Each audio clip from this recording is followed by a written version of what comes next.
Microphone is good.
Whoa, bad camera.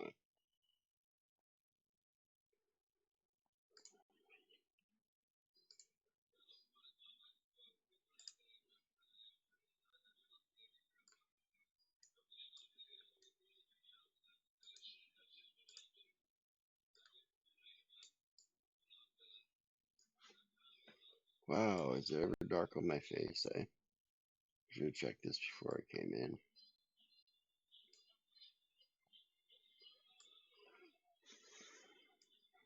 Oh, I need some forward light. I'll be back in a second.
Well, that's a little better, I guess. You can at least see my face now.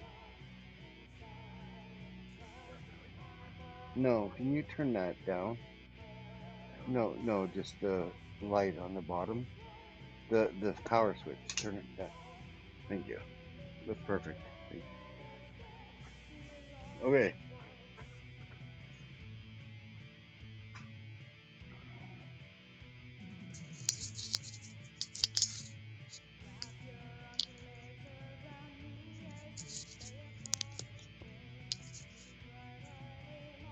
Okay.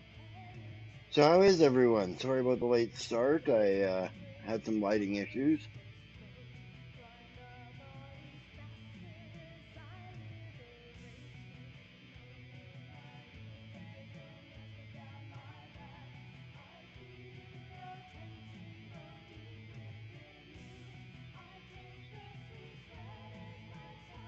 No, we're there, not here.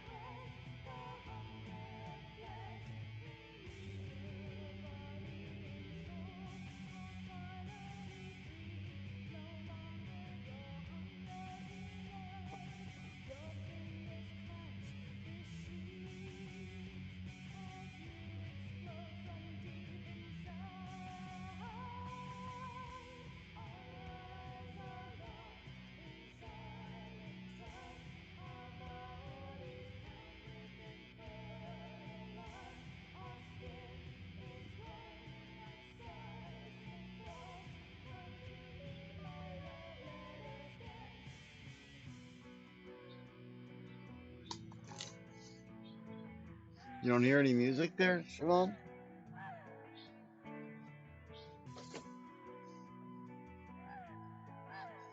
Ah.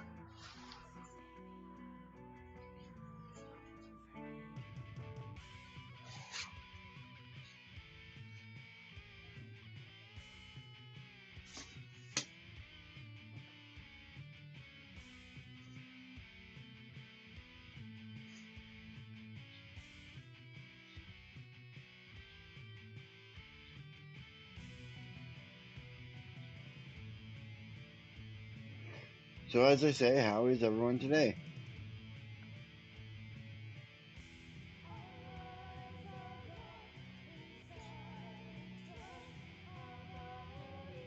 What you anxious about, hon?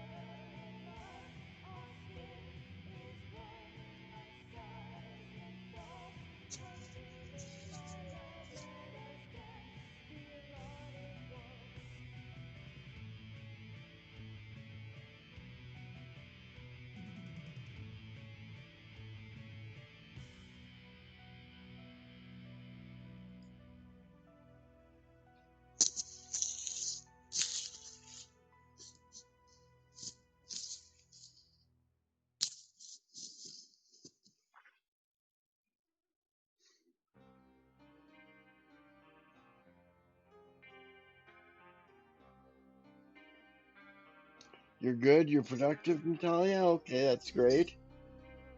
What are you productive on? What are you doing?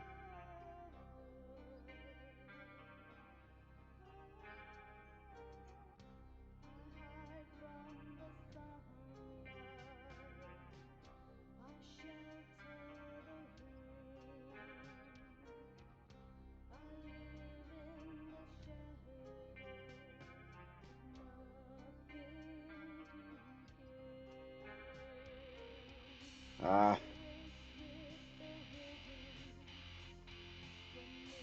you'll be fine, hon.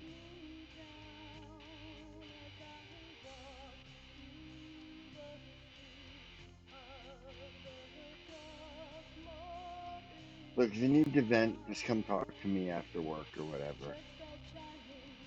Oh, you're working on a new story, Natalia. That's awesome. Well, give us the elevator pitch.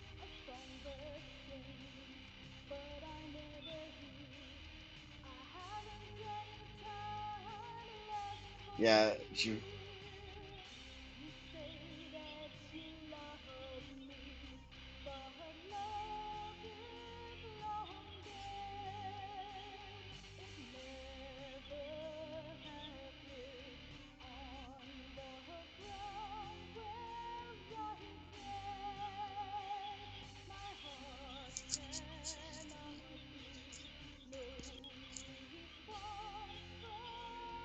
5,500 words in, eh? My blood runs cold from Awesome. this day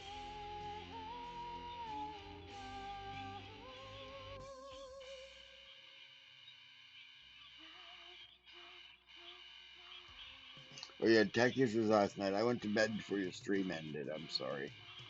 I sleep in the graveyard of mystic promises. I am one of them now, as the tale told. I Yeah, I rest went to in bed at like the 3:30. peace.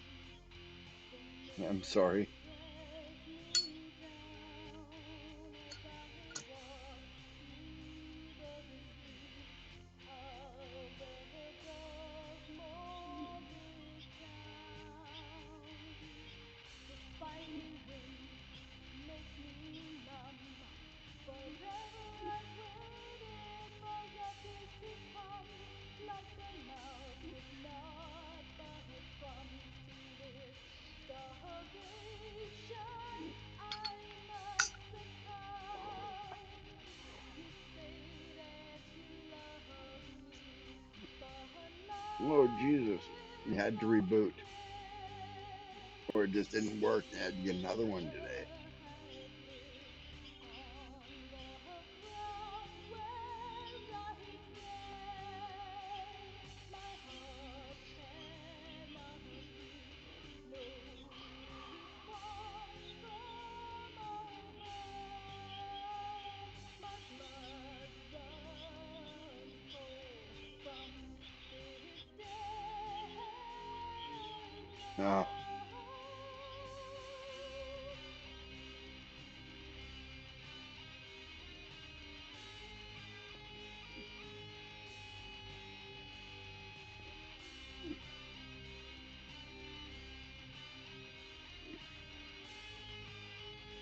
love.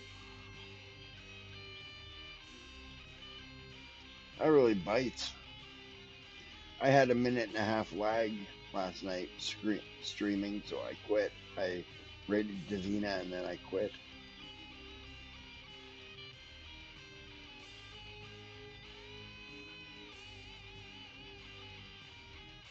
You say that you love me, but love is long dead. It never has lived on the ground where I tread.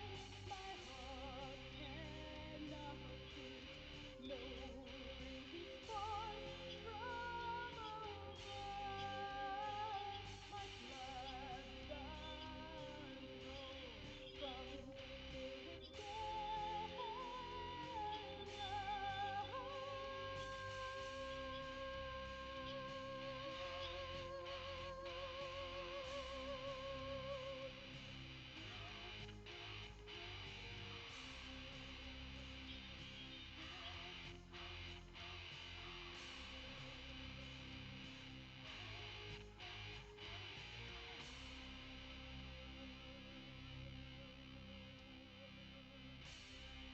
Ah, so the book's about her apprentice. Hey, Stretch. Welcome to the chat.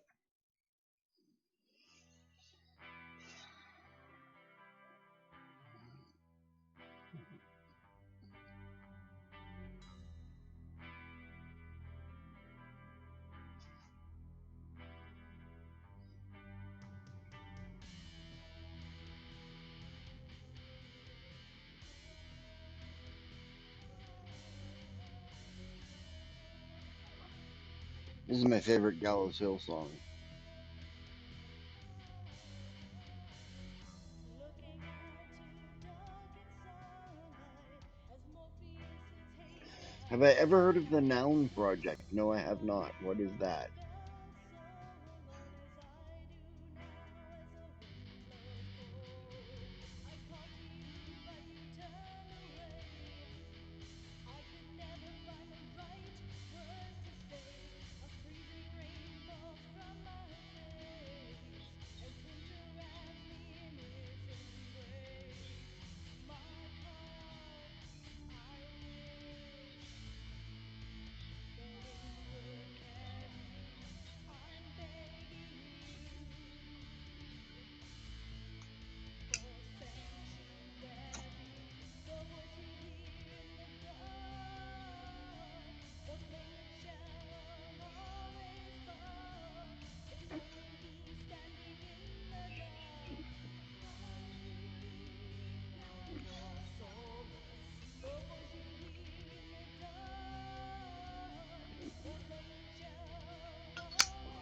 Oh, that's cool. It's only me standing in the dark, Sounds really cool. crying out for solace.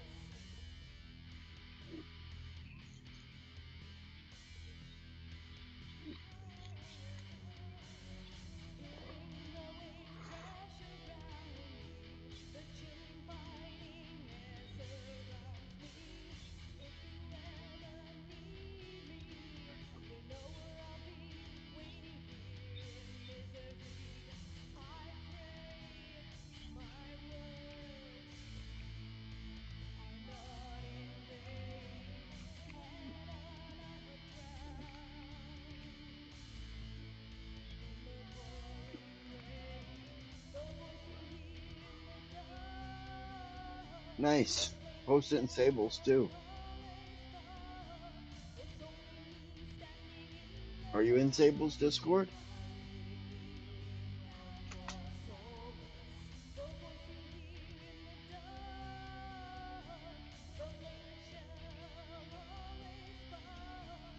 It's only me standing in the dark, crying out for solace.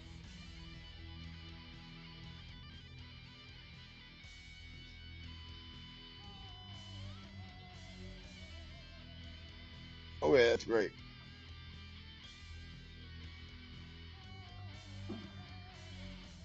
The chilling I wind know she'll want to see it. tears I'm my sure others will too, like Siobhan. heart. I wish that you would warm my heart. The voice you hear in the Cat hair. dark, the flame shall always spark. It's only me standing in the dark, crying out for solace. The voice you hear in the dark, the flame shall always spark. It's only me standing in the dark, crying out for solace.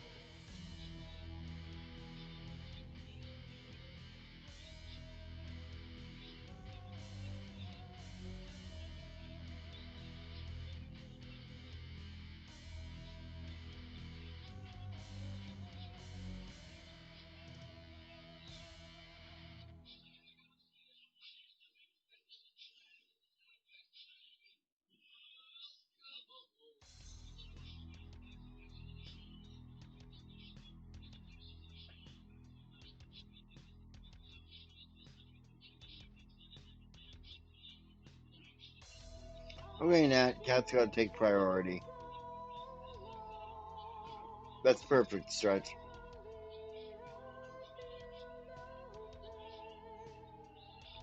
Has seen so much. I smile as it all fades away.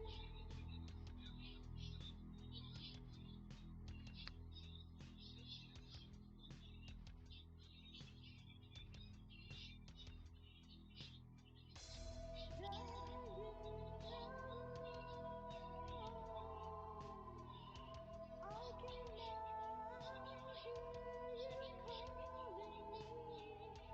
I died alone. My final tears now soothe thy breast. I leave only my content for those left behind. Well, the Only chat's quiet to today. breathe life Nobody into has any my questions? Any heart. articles you want me to look at? They may fly, but your time had come.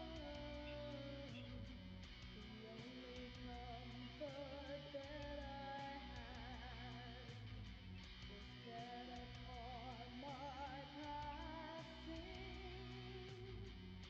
I will soon be joining you in death.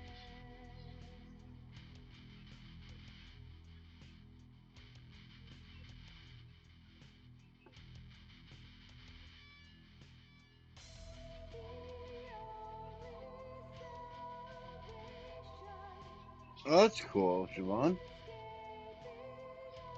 I didn't write one. I've been way too busy with what I got on my plate.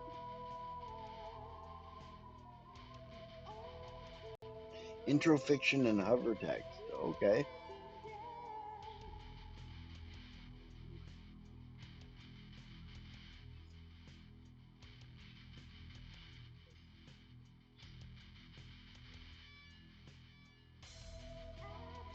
Hey.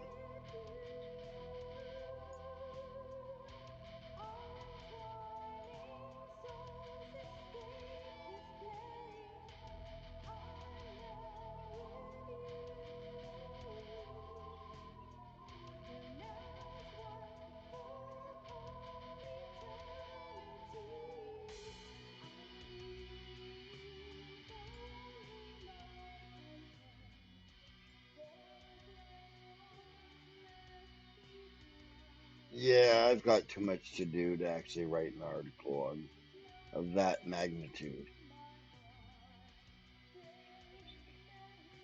Okay, structure, the Alliance of Nations. Nice tree picture. I used it for my Elven Nations. You get that off of Pixabay?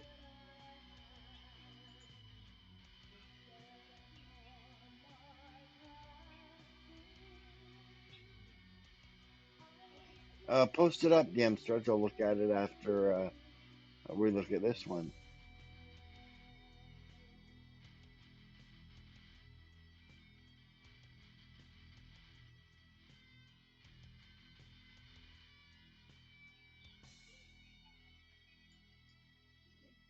Right, okay.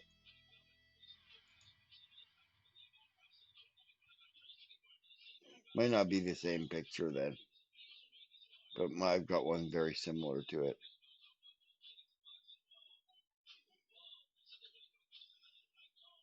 Yeah, yeah, you gotta attribute.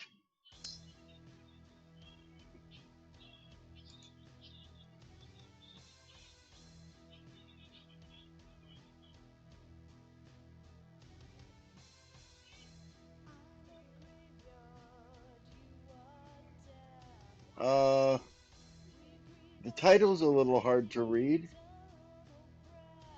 but it's not impossible. Just I have old eyes. But the writing is okay.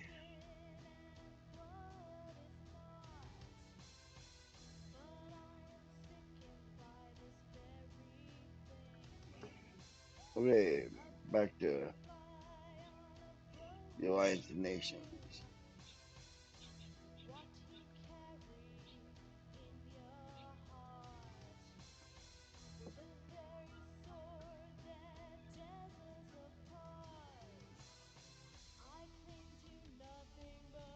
Okay, you got,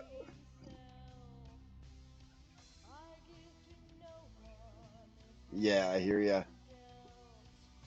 Yeah, tweaking your world is,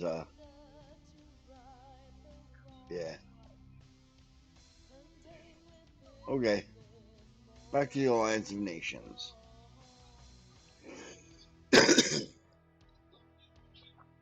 Structure. The alliance was formed by the Druids of Corianda. There's a link, not a mouse over. Right? With all the nations of Corianda. The order was granted power to advise the nation's leaders, the Grand Druid being the ultimate judge whose word is law. Culture. The Alliance of Nations is designed to foster goodwill between all members who have signed on, from the niceties of trade agreements to fostering children and the marriage alliances, which are encouraged to strengthen the bonds of friendship. Public agenda. The alliance was formed to create peace and harmony throughout the land as a result of the unending war. Again, link no mouse over. Right? Which lasted for 1,000 years, the result of which was the near genocidal of all life on the planet. The Druid Order brokered peace through the wisdom and guidance of its founder, Sir Valen. Again, should have mouse overs here. Right? Um, This alliance has been enforced through the edicts of the Grand Druid. Your link here isn't working. Right? Through the centuries since its founding. Assets. The primary assets within the alliance are the militaries of each participating nation and the magical and political might of the Druid Order. The nation has pledged to assist any nation which is attacked unfairly by another, but there has never been any true need to call upon its alliance to enforce this pact. Cool. History.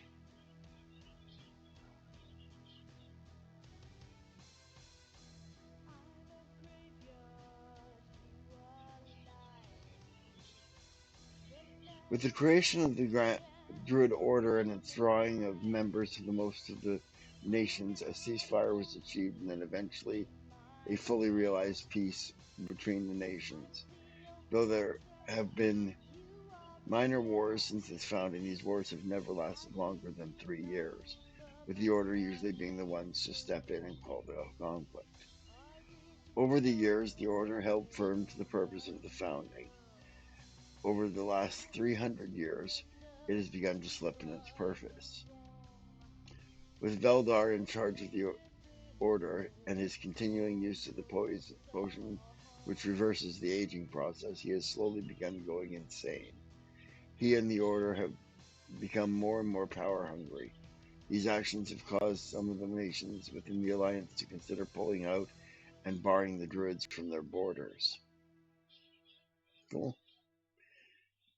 The dragons are on the verge of declaring war against the Order because of the use of the aforementioned potion, as it requires the death of a dragon in order to create it. If this were to happen, there could be a war more devastating than the unending war, since there will be no order to unite the disparate people of core agenda this time. The alliance between the dragons and Hedgemark would draw the Her- Herrig Mark. You got Hergamark and Herrigmark. You might want to figure out which one's right there. Into the conflict as well. The Fae have never felt the need to bend the knee to any organization, let alone the Druids, but since the only way for them to live their lives in peace was to acknowledge the Order and its contemporaries.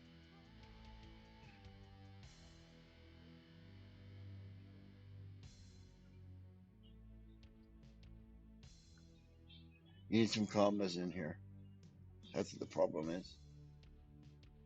Right? The way the sentence reads, right? Since the only way to them to live their lives was acknowledging the Order and their contemporaries from what? Right? You need commas in here. Since the only way them to live lives in peace, comma, was to,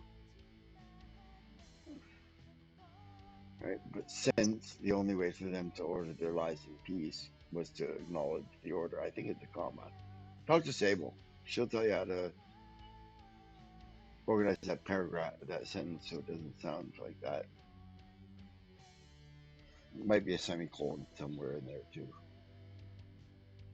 English not my strong subject. They consider the unnaturally extended lifespan of the current leader to be an abomination. Though they and the dragons have had their difference in the past, longer lifespans of these two races to allow for better understanding of each other. Education, for the most part, is based upon those who can afford it. Okay.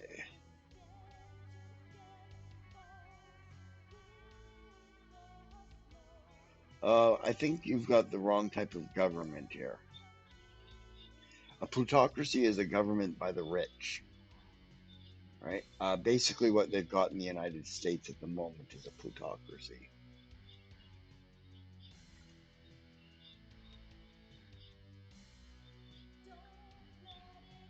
Yeah, of course it's draft. Daddy, help me. Daddy, where are you?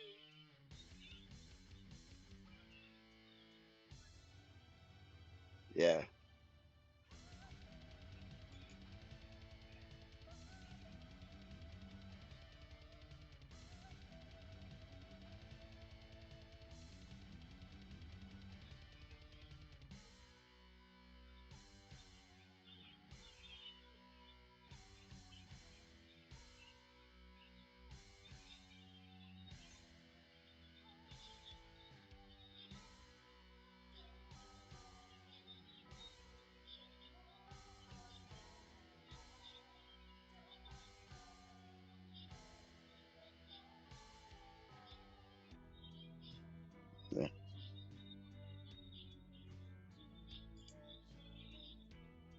Uh, yeah, if he is an ultimate authority, right, that nobody can challenge, then yes, it is a dictatorship.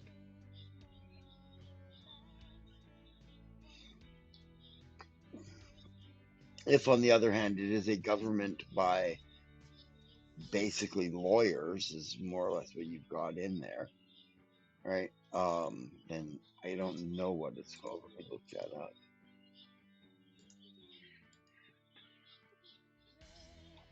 What?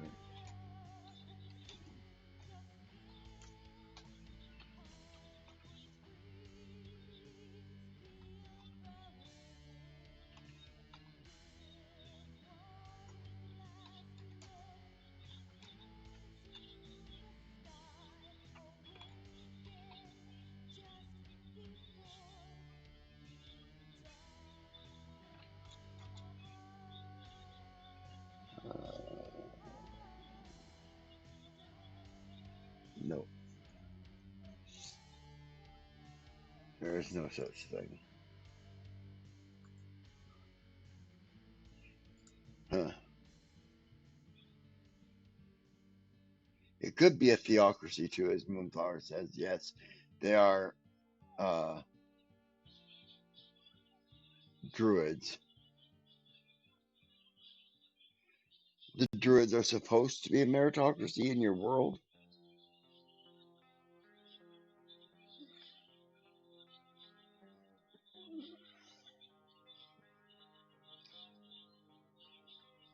Is that a drop down menu that you pick from when you choose government type there, Siobhan?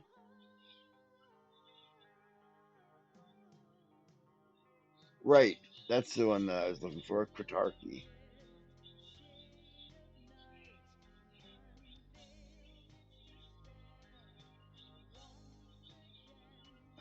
Do they have a Kritarchy in there?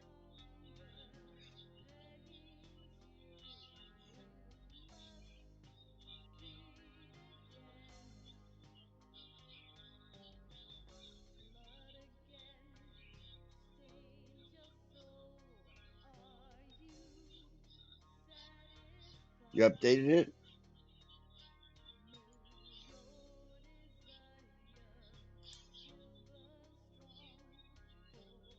There we go. Looks better and it makes them have to look something up. Always good when you're submitting to these contests to make them have to look something up. That means it makes it looks thoughtful.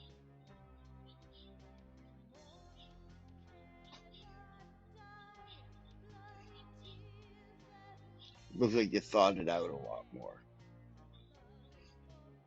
All right, okay, there's a few things I had some issues with right at the beginning here. All right,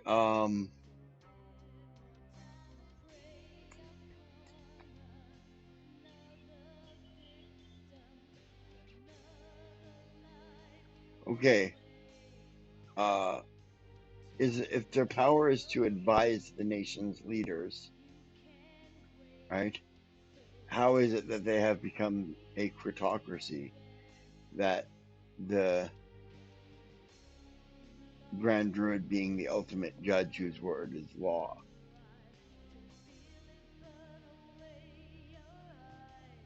right? Um, you might want to expand this a little bit to say that their main power is to advise the nation's leaders, but they also have legislative authority to pass laws.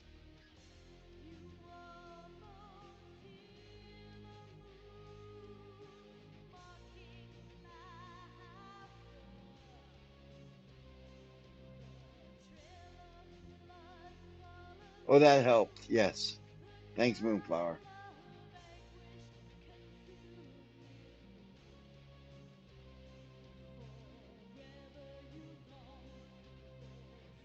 Yeah, I just think you should get a little bit more into it there because that leaves a lot of questions open. That was my only big problem with it. Um,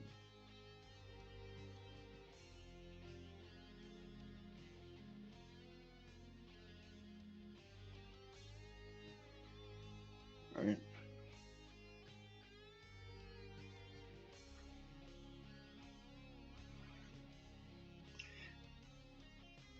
Right? I'd like to see an article on this too, marriage alliances. Right? Are these like the old fashioned, my son will marry your daughter when they're two, you arrange it? Or is this more like a uh, thing of,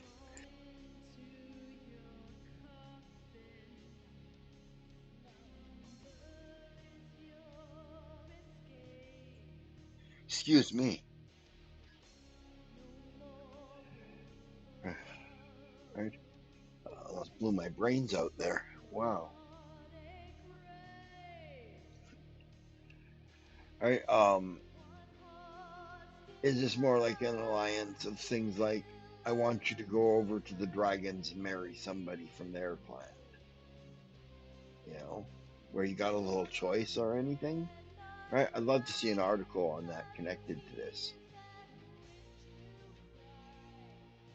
just as an idea where to go.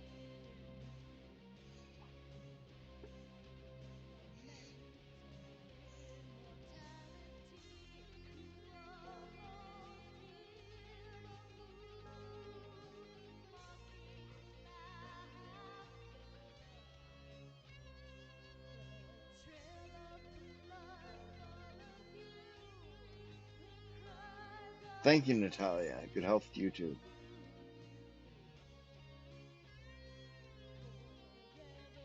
long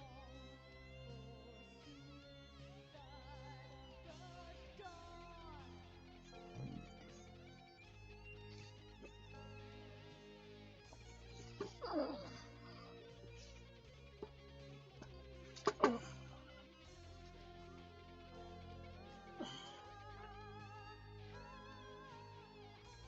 Okay, I hope that helps out.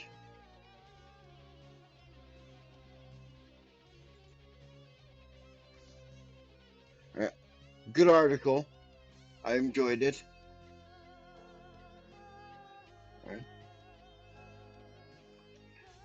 I think you could flesh those areas that I talked about out, and it would be an even better article.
Really? You still here, Stretch?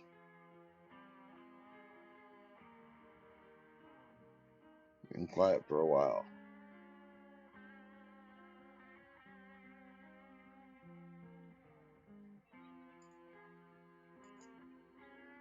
Okay, let's look at your article here.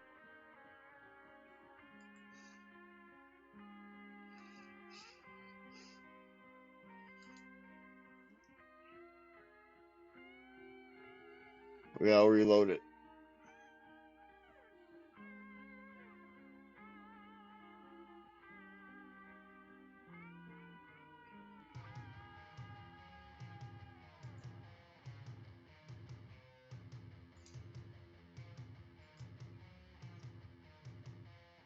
Yeah, that's a little better. The Grand Council of Mages, situated atop the spire of the Collegiate Arcanum, mouse over, the vast wizard college centerpiece of Eladria, capital city of Mimira, sorry, is the Grand Council chambers where the 13 mages that not only run the Wizards College but the county Mimira itself reside. Ah, full article, right. Here is where they live and work, high above the city of Eladria, capital city of Mimira, right, that the college is this famous centerpiece of. The masters of the arcane, these masters of arcane knowledge and power have dedicated their whole lives to the betterment of the practice and tutoring of magic, and truly earned their seat at the council table, a position that can only be obtained by merit alone.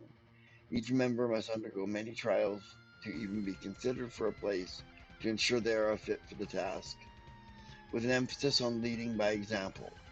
To be selected for candidacy, the would be council initiate must have proven themselves and stood out among those around them in their field. Only the cream of the crop is likely to even be monitored with a view to being put forward for a place. Once they have been selected, they undergo an initiation period where they shadow a member of the council who acts as their mentor. More often than not, this would be the wizard they will be replacing unless that person is dead or unavailable for any other reason. In this event, they are monitored by another council member and also receive closer guidance from the Archmage themselves. Archmage. Archmage has no link, just letting you know.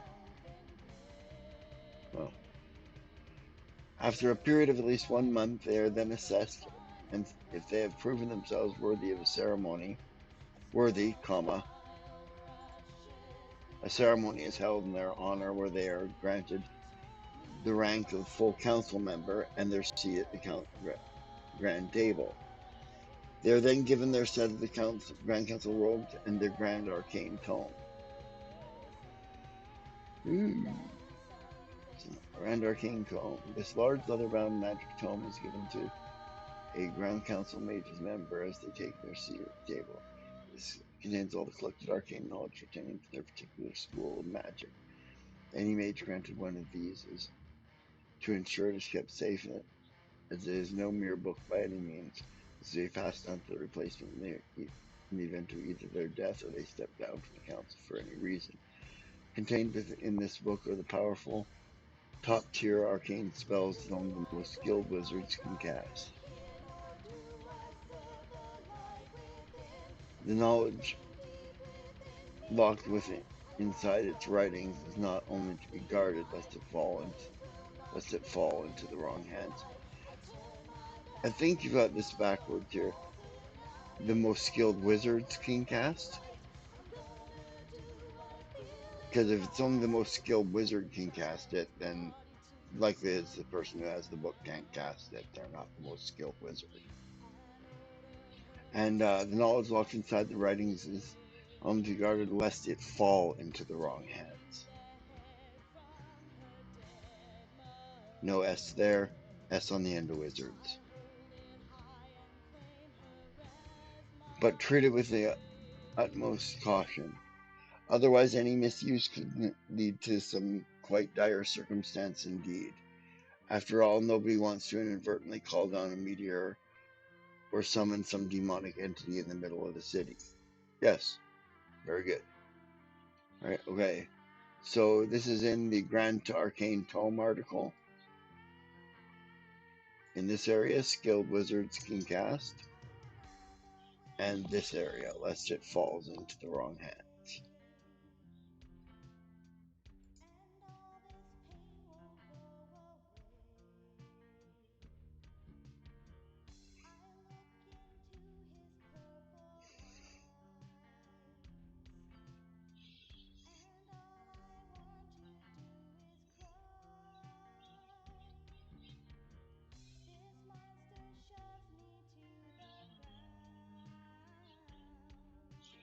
So are they the only one that can cast it?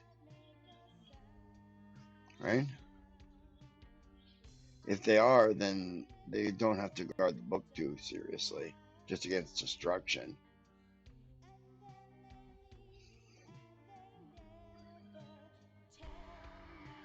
Damned be the Spider Queen and damned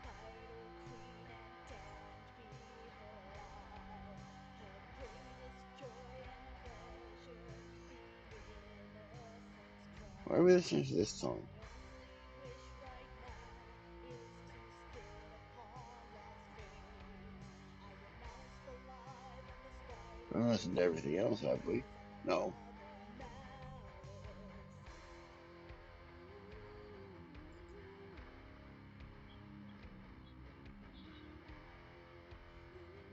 Okay.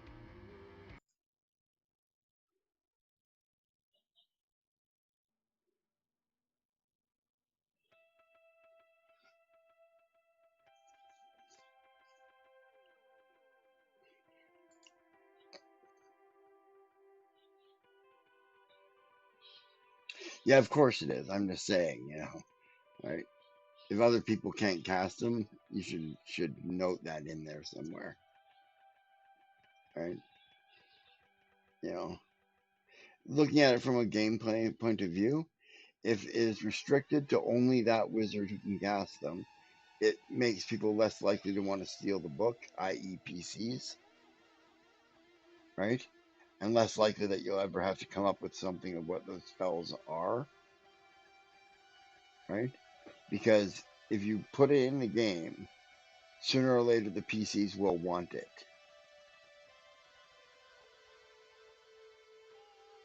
right? And they might not want to earn it.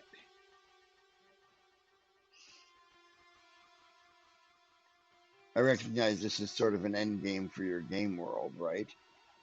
This is the end game. This is what you do when your wizard character gets to 20th level.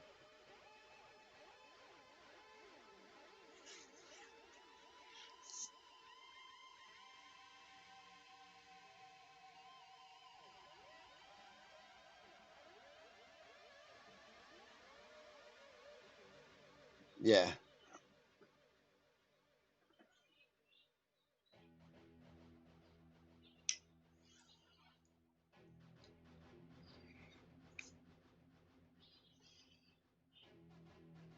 be warned.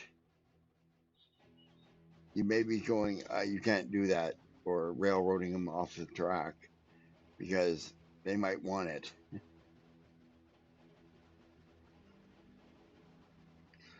Players are bad that way. Right, carrying on. Large book is magical lore is reserved only for those at the head of their field, and each mage will have one focused only on their particular school of magic. Each one will be specific to that Grandmaster's council seat alone. Once they have attained full council membership, it is then their responsibility to not only oversee the branch of the college they are responsible for, but also attend to matters concerning the running of the country. Each seat will come up with a distinct set of responsibilities for them. Each seat will come with a distinct set of responsibilities for them to see to. These range from, but are not restricted to, matters of infrastructure, defense of the nation, economy, economics, and all manner of other roles pertaining to the running of a nation. All the, all for the internal matters of the college. As for the internal matters of the college, they must oversee the recruitment of new initiates in their magic school. Also, they also see that learning is carried out in a safe manner and especially ensure that there is no risk of any incidents that could endanger the safety and security of the people. Right. Council organization. The Grand Council of Mages constitutes one of one archmage and 12 other mages. This is no arbitrary number. This is for a reason. Two for each school of magic are taught at the College at Arcanum, and one to govern them all. So they teach six schools of magic.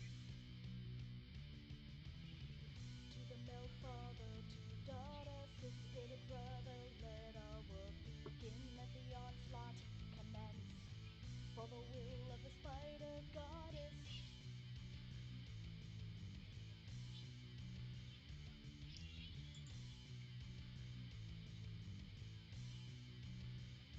Yeah, I hear you. I hear you. Our house shall be glorious this night. Let bloodshed be left in our wake. The fourth house shall vanish with no trace. We're the last of the dirty race. As we gather now in a circle of eight, the ring of lopsidal Nobody ever redeems hydrates for me. reverberates, bringing I have to hydrate death, myself. love brings life. A baby's heart shall It's because when they meet see my the stream, they're always on here saving their points for rerolls in the game on Monday. Abekdinin Abregdawar. Name the Oh, okay. So they teach child. 6 of the 8 schools of magic Just then? name Okay, I'll the hydrate again. Good idea. firstborn child. Slay the child. The third-born son must I'll die. hydrate again.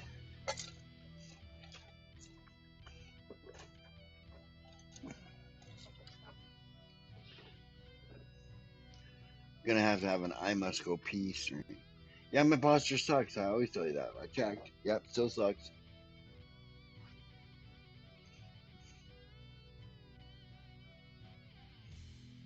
Stay your hand.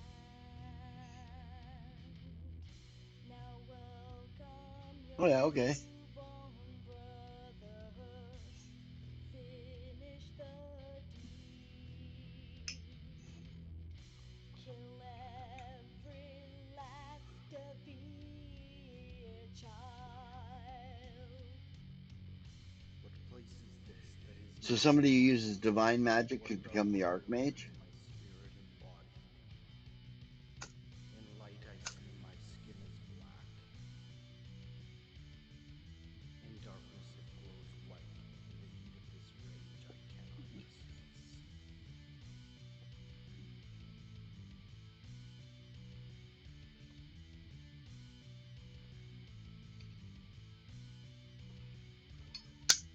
Menzo Baranzen. What hell are you? Oh, cool.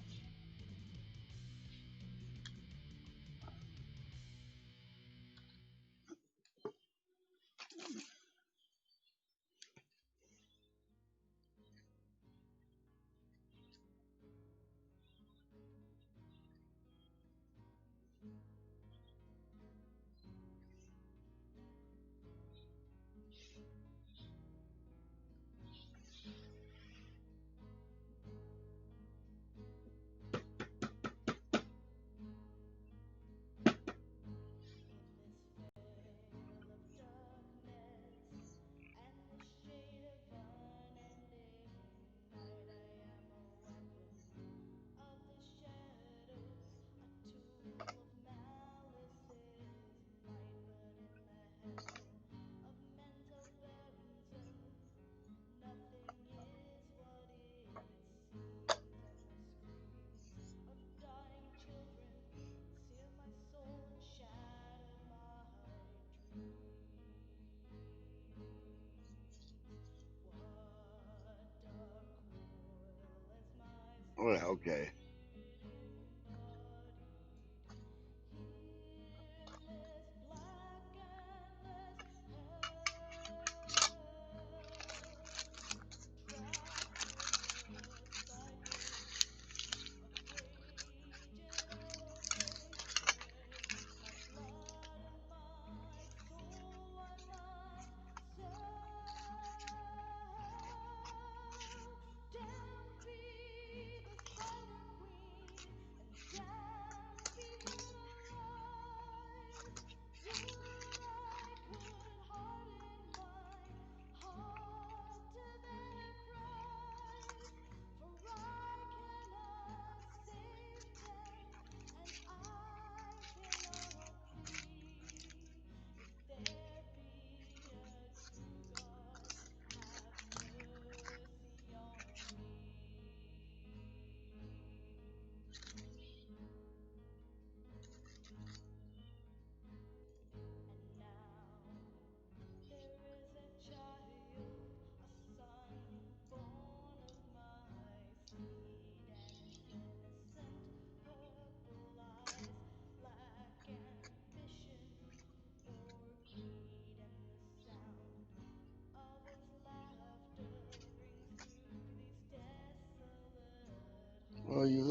shit.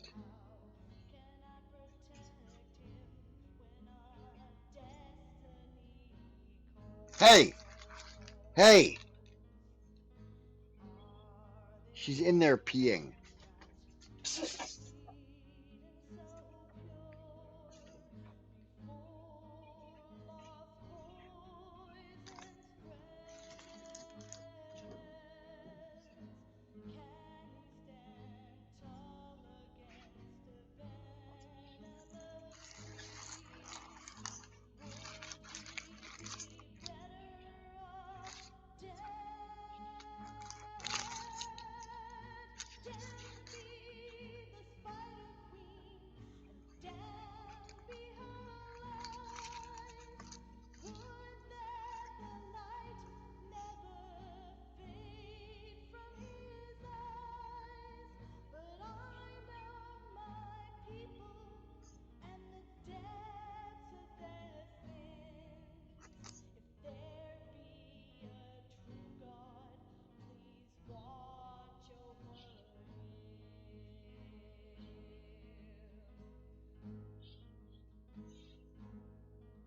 Do not send him. Yes, we are sorry. We must go to the academy. It is our way. Do not send him. They will ruin him.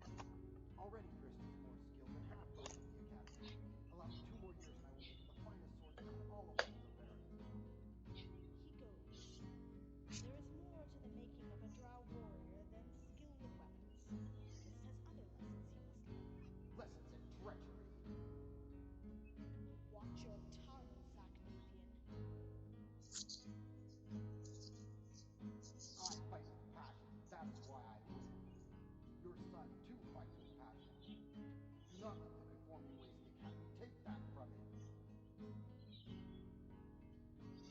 Zachnathian, I have tolerated your blasphemous beliefs through these many years because of your skill with weapons. You have taught my soldiers well. And your love of killing drow, particularly clerics of the Spider Queen, has aided the ascent of House de Burton. I am not and have not been ungrateful. But I warn you now, one final time, that Drist is my son, Hey. not his sire's. He will go to the academy and learn what he must to take his place as a prince of House de Burton. Okay, well, we got a couple articles in there. Feel the Did weight of anybody my else have any articles they responsibility. wanted to me to look I will at, no or? longer turn my eyes from your actions. Your heart will be given to love. Yeah, you might want to do that. It's a lot of work for each article, but Go then, Gristoward.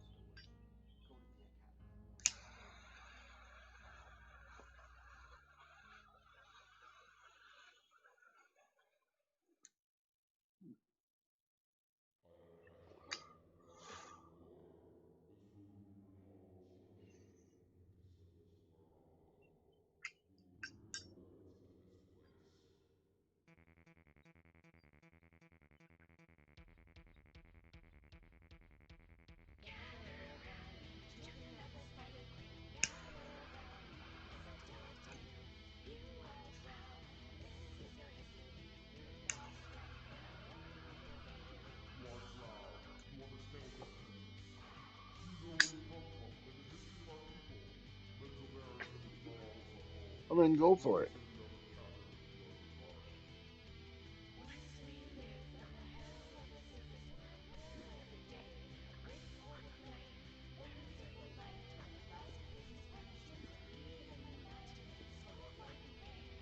Even in the night when the ball of ice drop below the far rim of the world, one cannot escape the terror's true surface. Drops of light, and sometimes the lesser ball of silvery fire, mar the sky's hush of darkness.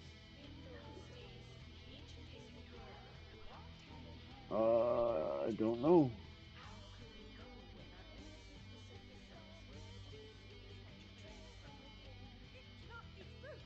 It is. But No, I have not seen this we one. could not know they would embody into the seeds of evil. We could not know they would turn on us suddenly and slaughter us all. Okay.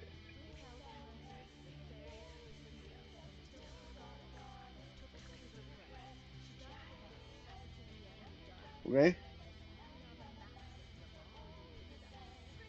Madame Giselle Leroy. I am not used to disappointment or failure, yet you have failed me, and that is disappointment. Not a wise choice, but I assure you that won't happen again. Ever. The daughter of Raman Lomarok, Giselle was the second in command of the Matiel Syndicate. She often hires people with certain skills to do various work for her, normally those that are adept at acquiring certain specified items. Normally, this would be on a no questions asked basis, and those employees would be paid well for their discretion. However, she does not take kindly to disappointment. Should anyone fail her without good reason or cross her in any way, Giselle's wrath knows no bounds, and those involved either never dare repeat their mistake or mysteriously go missing without a trace, depending on the severity of the transgression. That being said, if anyone were to earn her respect, a feat that is hard to achieve indeed, they often find her very generous and rewarding.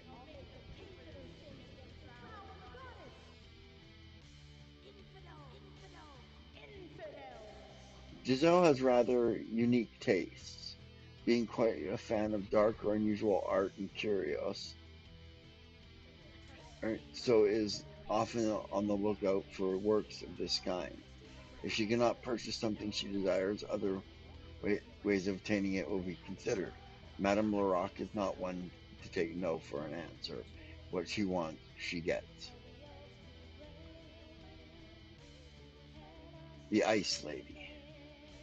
Madame Leroc has earned the nickname the Ice Lady, and deservedly so. This is due to her cold, callous, and emotionless heart. This, mixed with her piercing blue eyes and intense stare, have earned her a reputation of being totally heartless when crossed. She will stop at nothing to repay any affront or failure. If one were to fail in a task she had set them, they had better either have a good reason or a way to make it up to her, or run and never look back. If not, then their fate will most certainly be sealed. Although although the severity of the punishment depends on the extent of the slight. Now, but if Giselle were to pay someone for a task that was not fulfilled, then her wrath would know no bounds. More than one person has been washed out with the tide, never to be seen again, as well as various other methods of removing the evidence.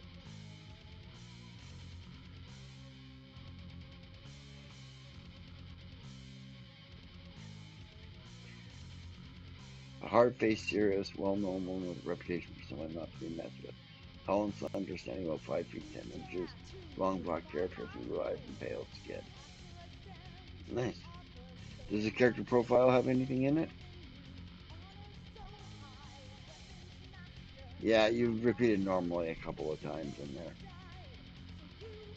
You always wonder when you hear somebody else read it, then you go, "Oh no, that's jarring."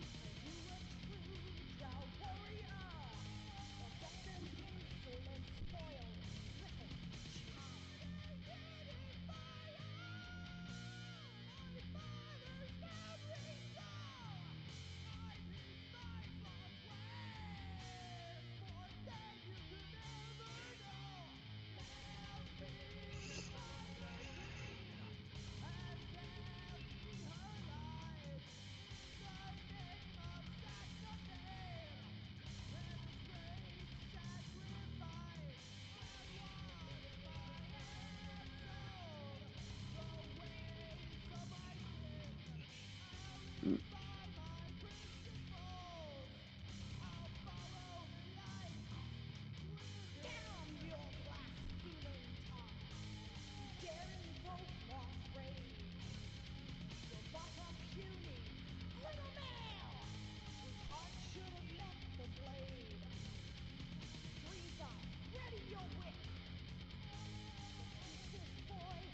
Okay, that's pretty cool. She'd be an interesting bad guy to meet in a game, or an interesting good guy to meet in a game.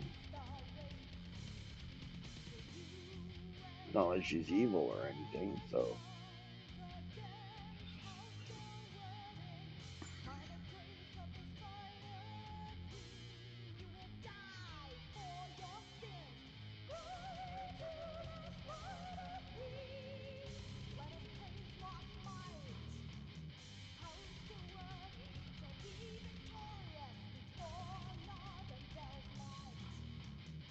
Yeah.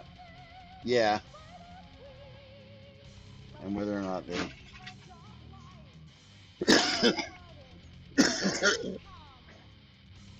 Good morning. Good morning, Pinky. Yeah, I'm streaming. Yes, I am aware. Hello, little demon. That little demon just got in shit for trying to piss in there. Ah. Well, say hi to Pinky. Hi from Sable.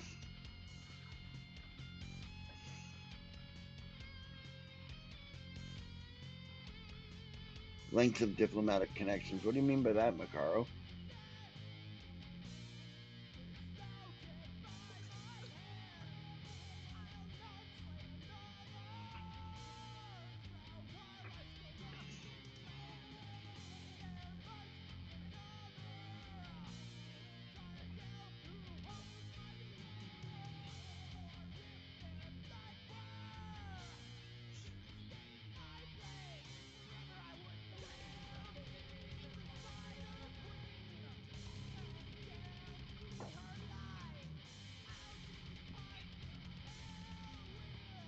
Ah, okay.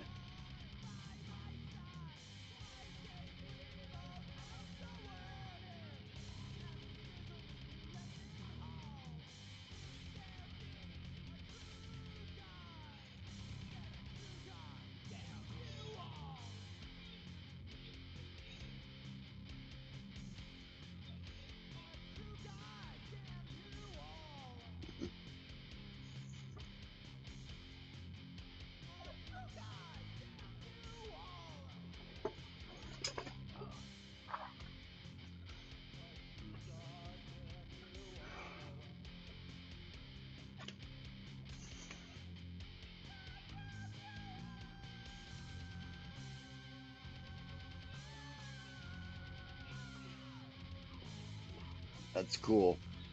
I like giving PCs dilemmas like that. Okay, give me a couple of minutes, take some meds, and I'll be right back, guys.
Okay, I'm back, I think. Damned be the Spider Queen and damned be her lies. Her greatest joy and Well, I pleasure don't know. innocence cries. My only wish right now is to spit upon lost faith. I renounce the lie that the Spider Queen goes on a mother malice.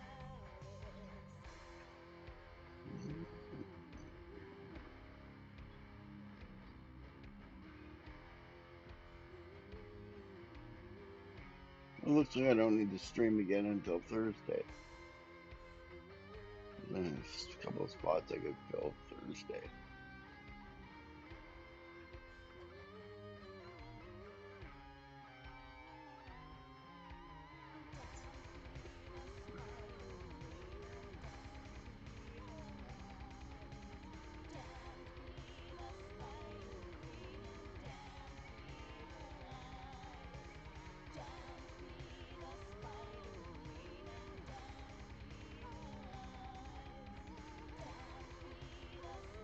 Got distracted by CSS, no doubt.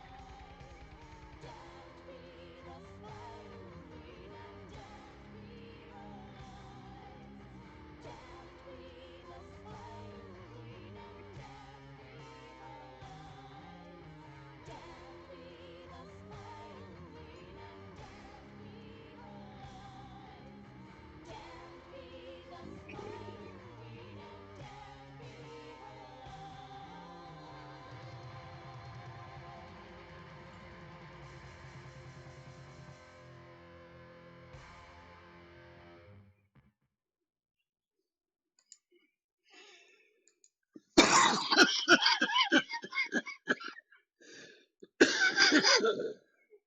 Sorry about that.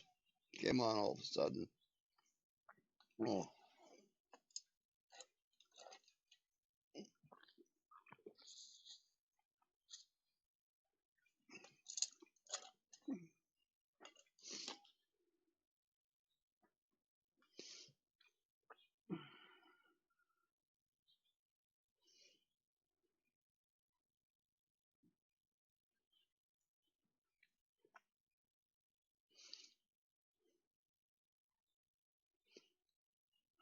we might try so, yes. Siobhan. Well, I hydrated when you did that. I was still sitting here. I was just smoking pot, so I don't do that on screen. Out of respect for my American friends.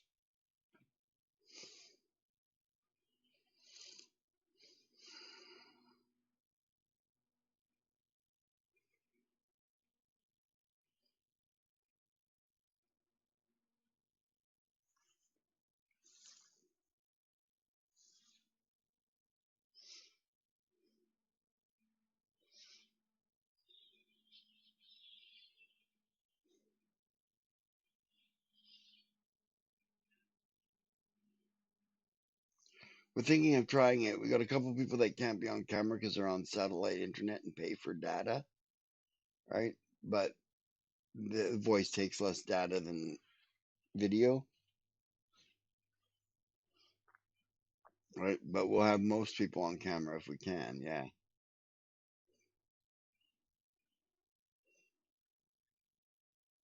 Hi, Daz.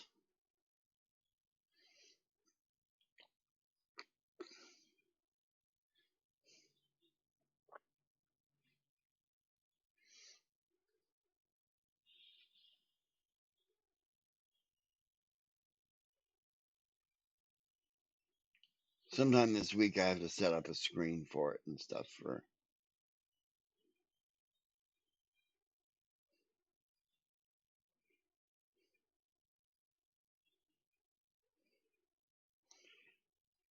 Yeah, what happened today, Daz?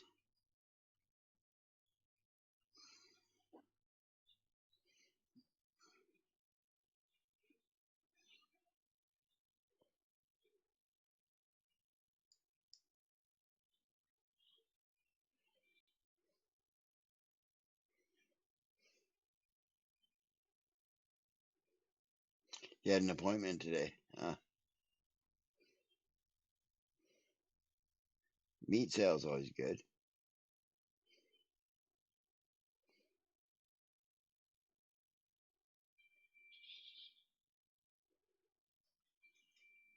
Yes and no,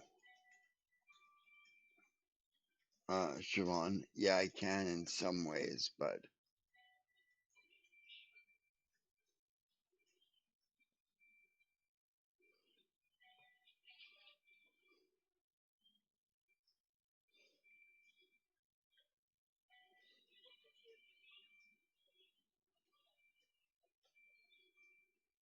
yeah, basically.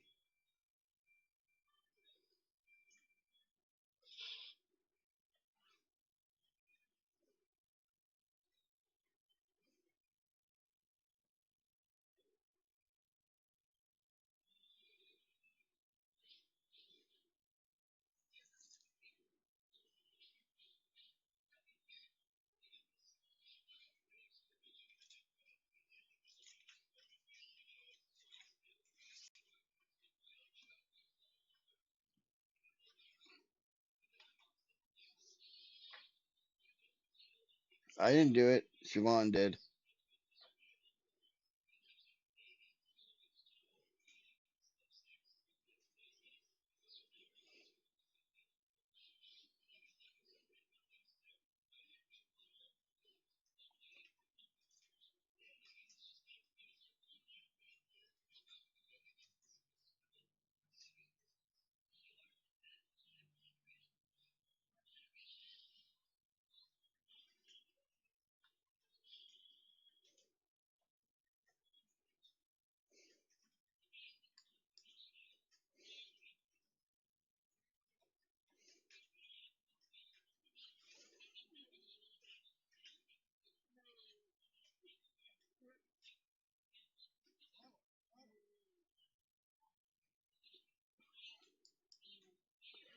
That's not necessarily true, babe.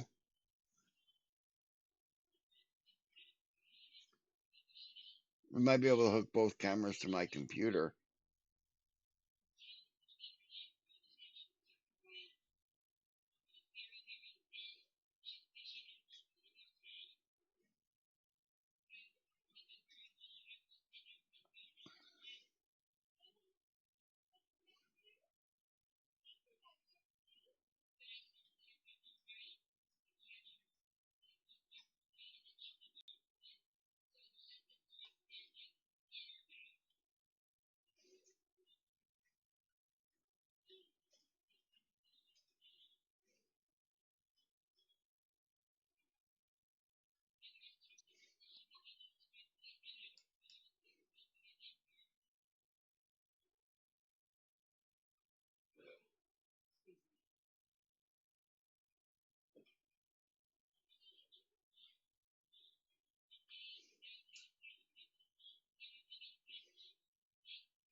Good news, says Magaro.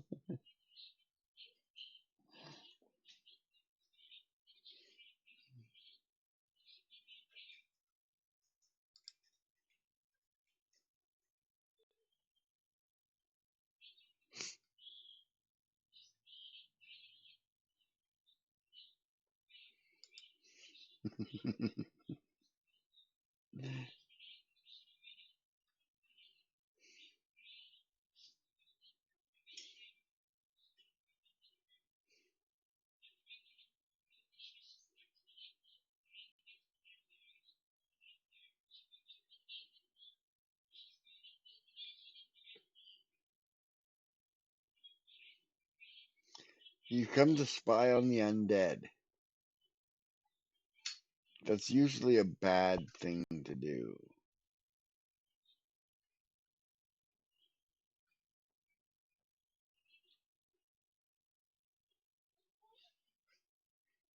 Let's see.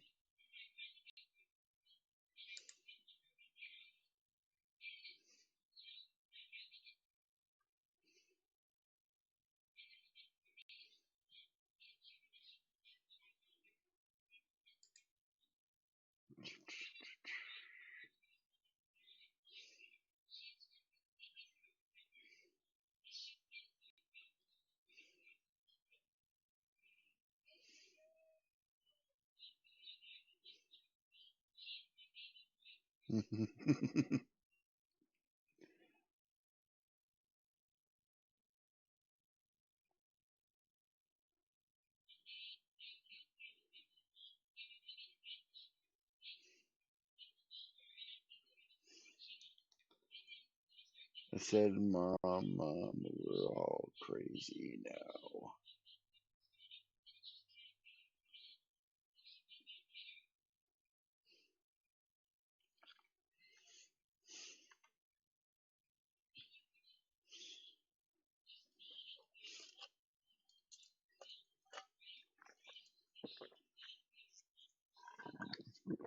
Just a minute, folks. I have to change headsets.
Okay, how's the music, guys?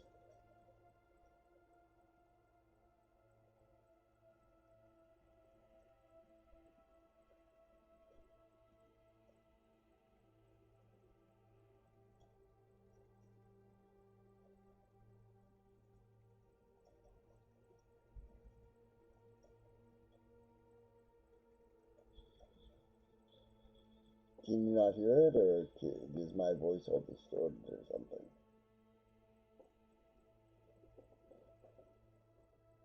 Okay,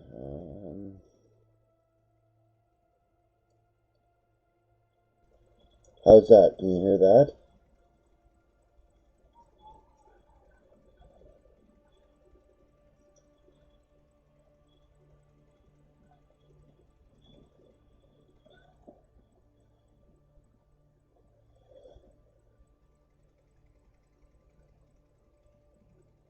Hmm. Okay, I'll try a different headset. Just a second.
Okay, how's that, guys?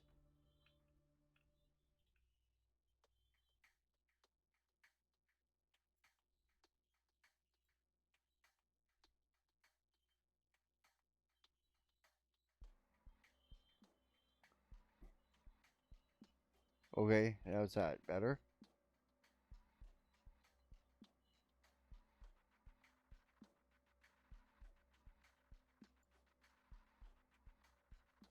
Is that good?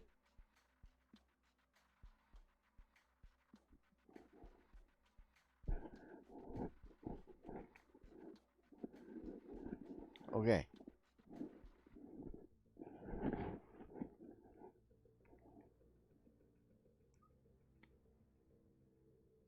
Music's almost inaudible.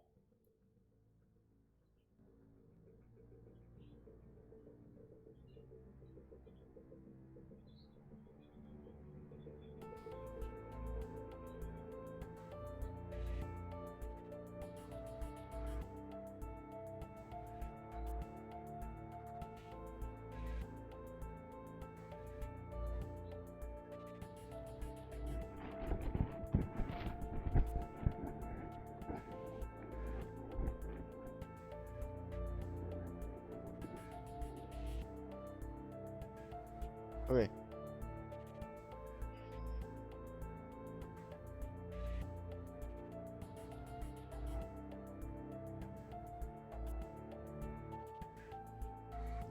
Sorry about that.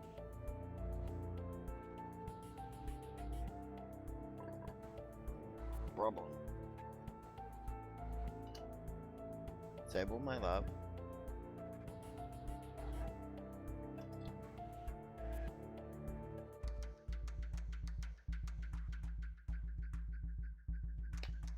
Would you put half a tray of ice cubes in this for me? Put half a tray of ice cubes in this for me? Either tray doesn't matter, just half a tray. Thanks, babe.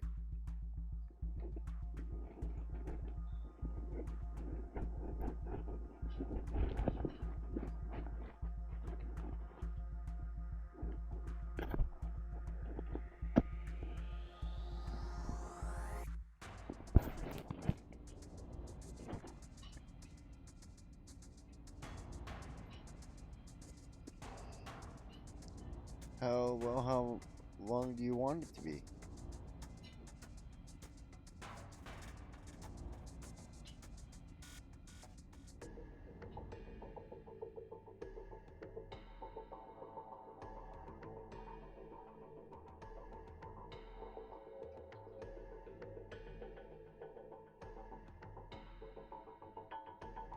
Why did I suddenly have to switch my headsets? Because I was using my earpiece, right? And it's dead. Tomorrow I'm getting a new one.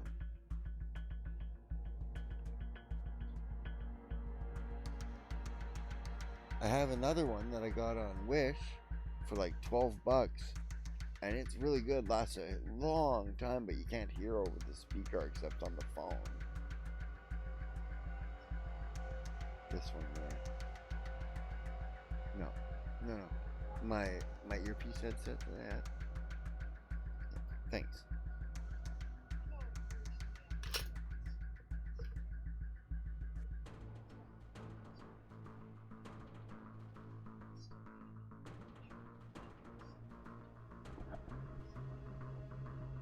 Yeah, possibly. Yeah.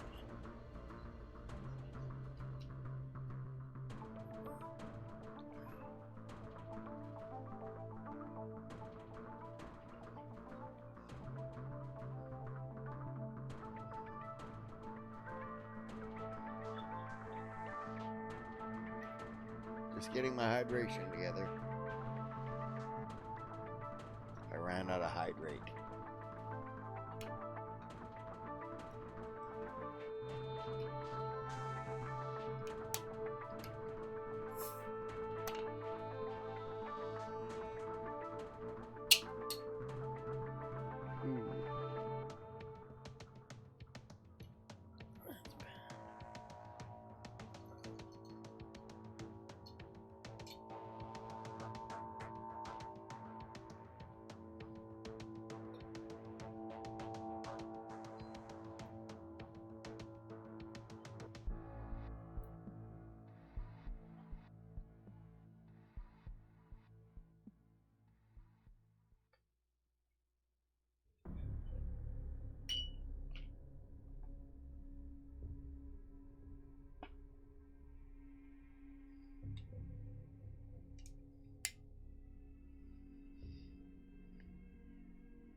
Oh. Well, you're looking at maybe 1,000 words? I mean, 1,000 words isn't a lot in fiction, actually.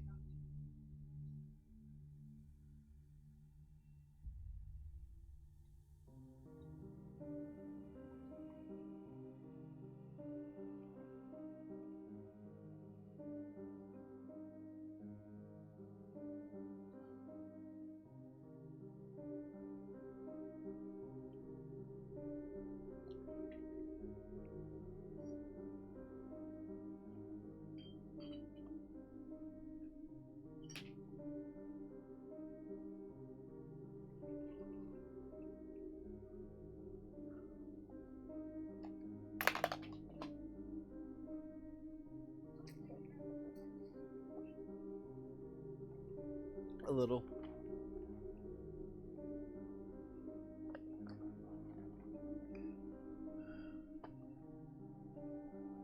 Nope. My piece of dung headset fell off the thing.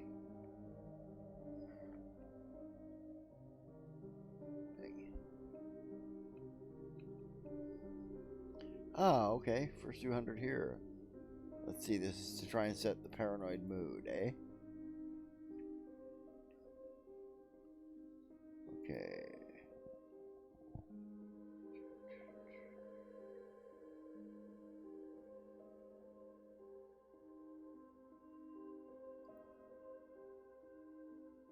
Exploration Alliance. Patience is bitter, but her sweet fruit is sweet.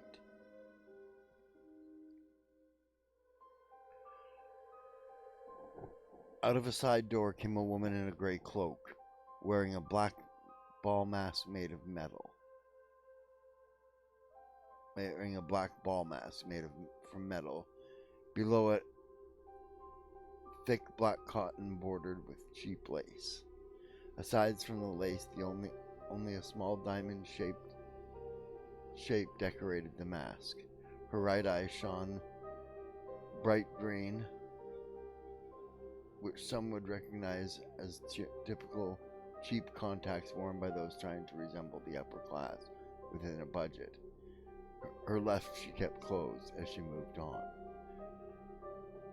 She walked through the alleyways at a solid pace through a labyrinth of inner streets and still walking as if she knew exactly where she was going. Then, just as sudden as she had appeared in the back streets, she disappeared into an alcove, entering a door that was impossible to spot unless you were straight in front of it.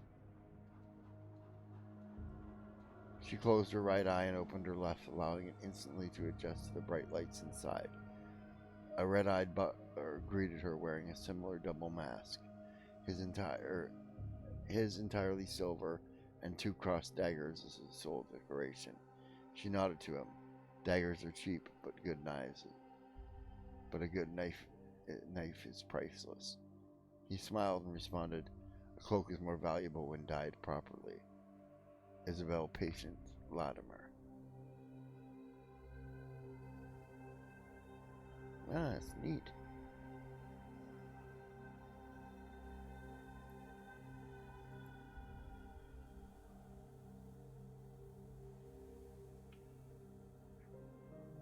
So it's the fiction that is here at the beginning that you want only that long?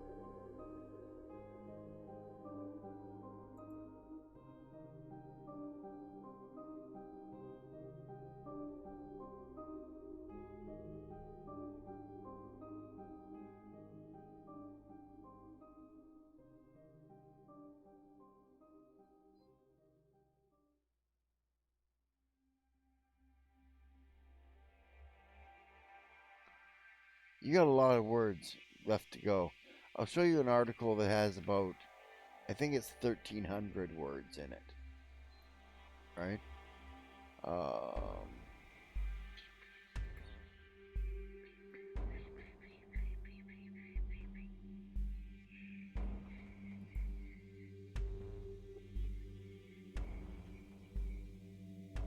You're showing the thing here? Yeah. Okay.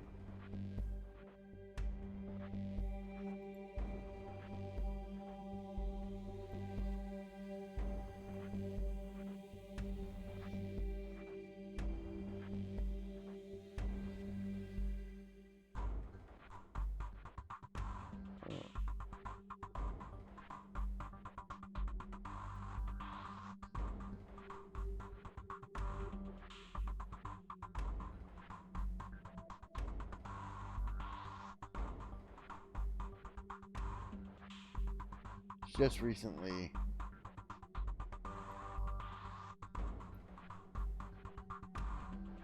reorganized this, and now I don't know where anything is.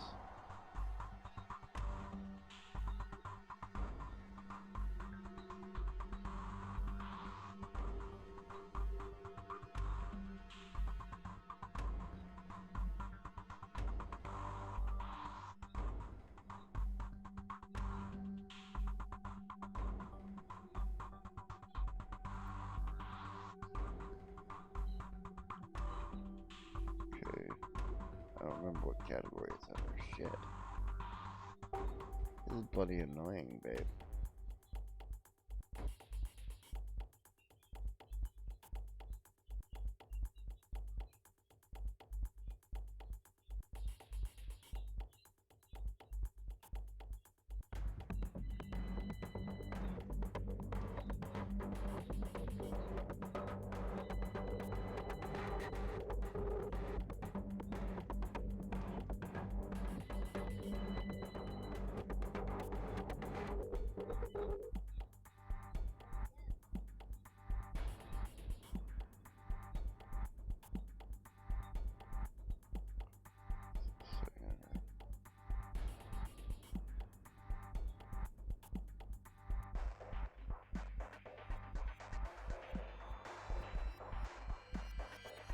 That's the article here.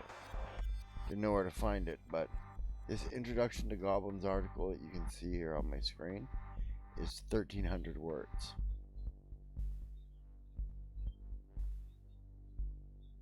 Alright, so, oh wait, plus this bit here on the bottom, not including the bits in red. That's 1,300 words. Not that long. I mean, it's a good read, but mine's mostly dialogue, which is why it's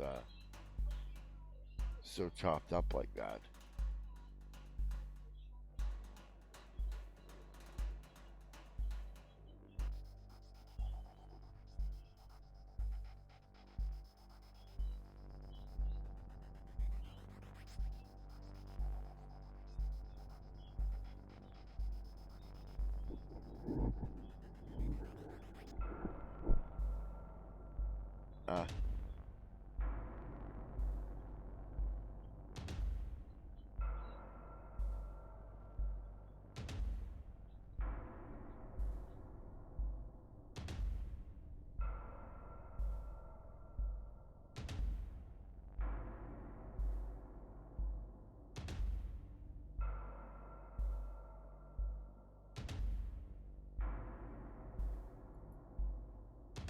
Okay, this is the full article.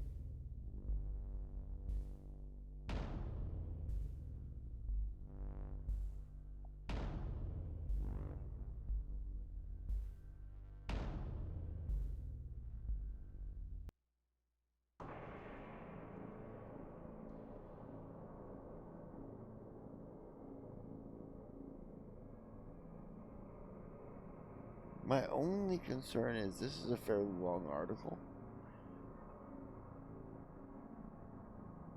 Alright, I'll show you my article here. Because this article is so long, right, I just put a link at the bottom here to Goblin, right? And because the Goblin article that I have is also like, you know, long.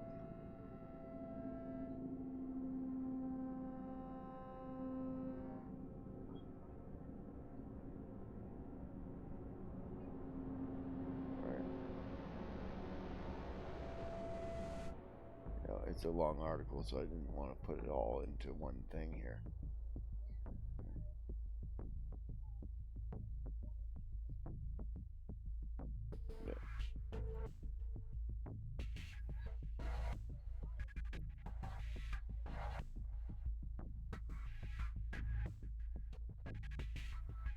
I meant just my fiction was 1,300 words.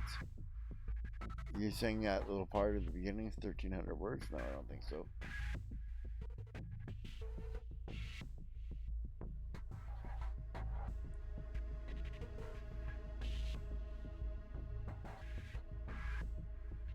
Actually, read his quotes from the books mostly.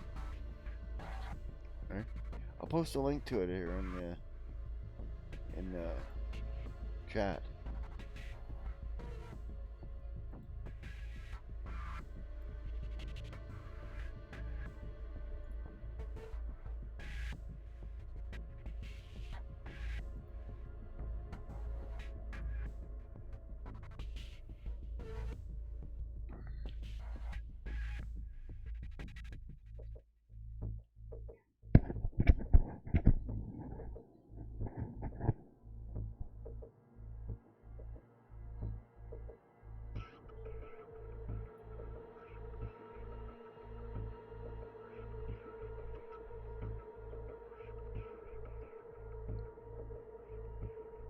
Okay.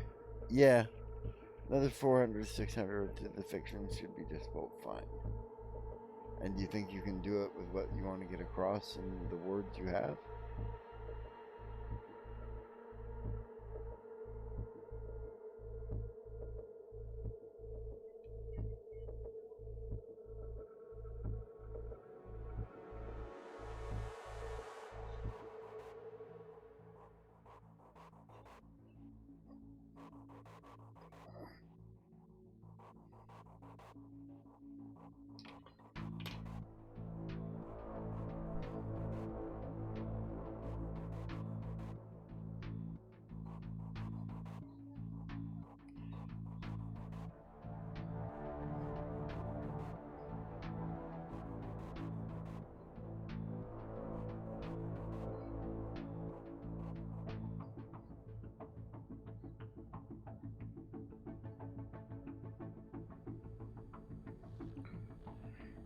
So, yeah, it's a good article. It's a little heavy for me to read right now. Maybe not. Let's see. Now I can read that.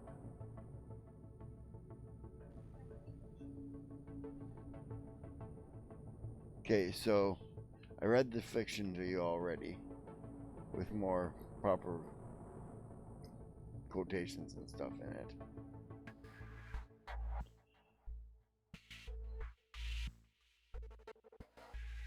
Together we shall rise. Within the confinements of a judgmental society, the Exploration Alliance covertly aims to advance society. A fragile team-up of 3 secret organizations, they aim for technological advancements so that they can develop society beyond the reach of the arrogant upper class. Their main goal is leading advanced steamships to expeditions outside of the Greyburn area. Each member organization has its own goals. The Industrialists aim to be freed from the scorn of their peers. The Alchemists Union seeks a safe place where they can practice and research magic more freely, and the Grey Cloaks primarily seek profits. Yet all are unified by their main goal of ending the stagnation of Greyburn society, for which the full blame lies within the Conventionalists and their obsession with public image.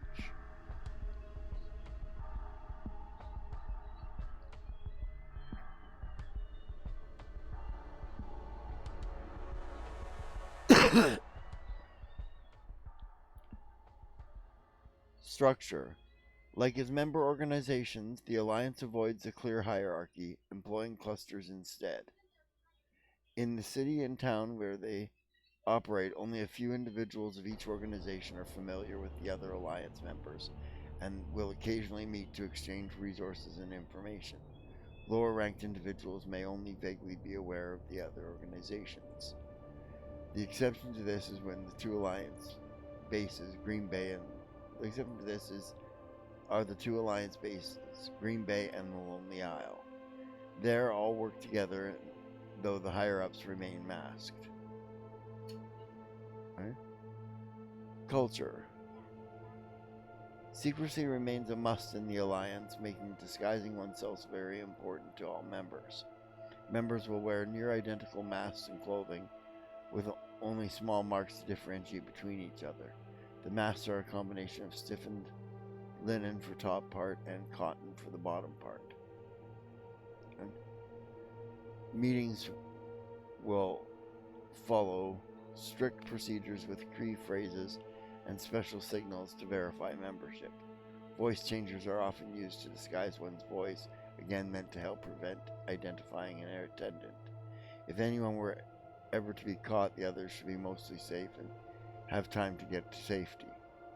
While careful in their interactions, the members will all treat each other with respect.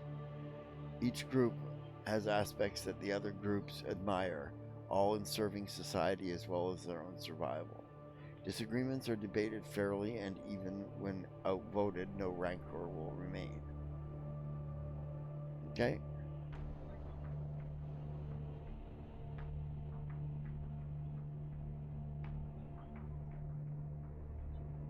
Public agenda. The Exploration Alliance seeks to further technological development, surpassing the societal restrictions that are holding back the Industrial Revolution. They seek a grand expedition, both as goal and as a means. By contacting other civilizations, discovering new resources, and finding better lands outside the reach of the conventionalists, they aim to rid themselves of the oppression of societal expectations. History. Isabel Patience Latimer is living proof that sometimes a name is a perfect fit.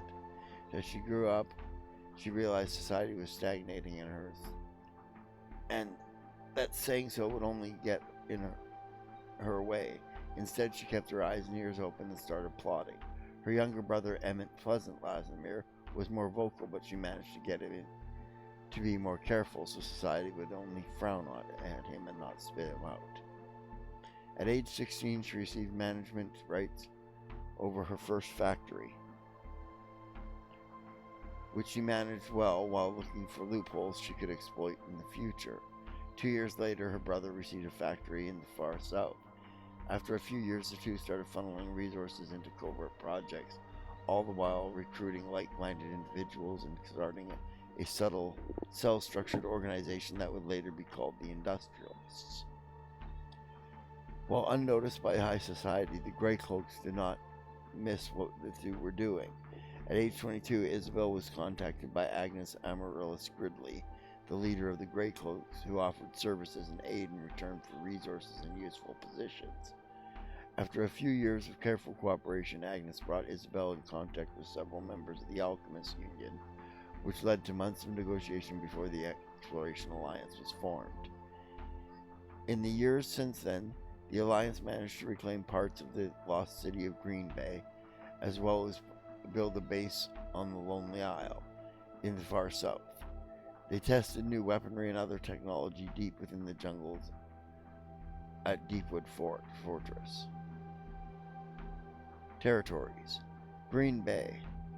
Green Bay was abandoned after a monster tide flood tore through its factories and spread its pollution everywhere.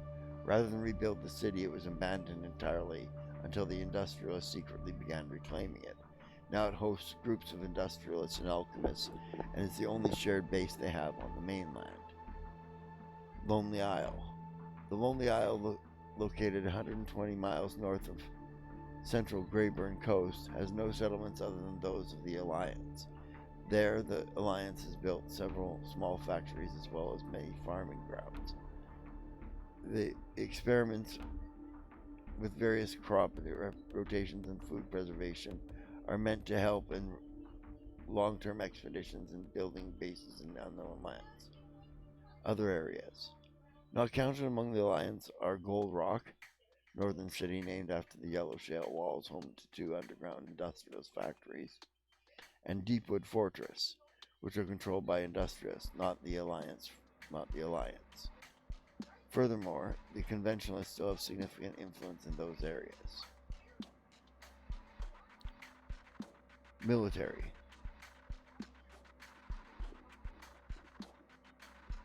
Greyburn has no known military force aside from the guards folk and hunters due to having no history of warfare. Even the Alliance bases hold no armies. The sole exception to this rule is the private Latimer force in Deepwood Fortress, where hostile wildlife has proven the perfect excuse for testing out weaponry and troop organization. This private force, commanded by Emmett Pleasant Latimer, has 3,600 dedicated troops. This puts it nearly the size puts it at a size nearly outclassing the local guards folk, which would concern many if they bothered to care. The troops are divided into 10 years of troops, each further split into seasons and weeks. The smallest unit configuration contains 9 days. Primary arms are air guns and swords, while backup weapons include crossbows, longbows, and knives. Specialist weapons, with only some per week are trained in, include pikes and air rifles. Both of the fortress and smaller bases are armed with air cannons. Nice.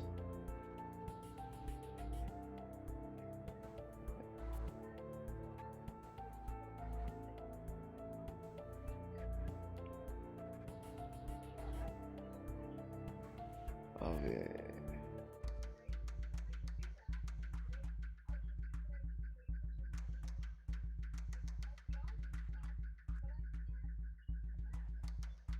Cool.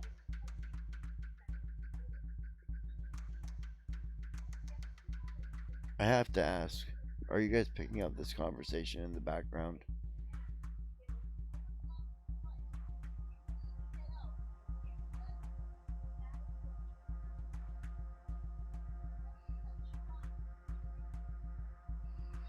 Okay, then we won't worry about it.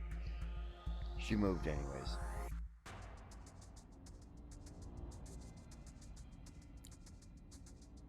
Is here mumbling in the background? Yeah, okay, that's fine. Yeah, that's pretty cool there, DM. That's your star there, Stretch, right? Yeah, I recognize the name.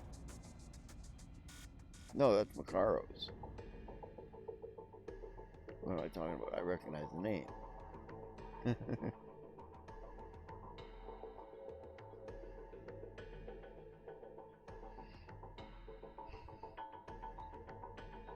And I kept talking over it so you couldn't hear anything anyways, right, Dazzlecat?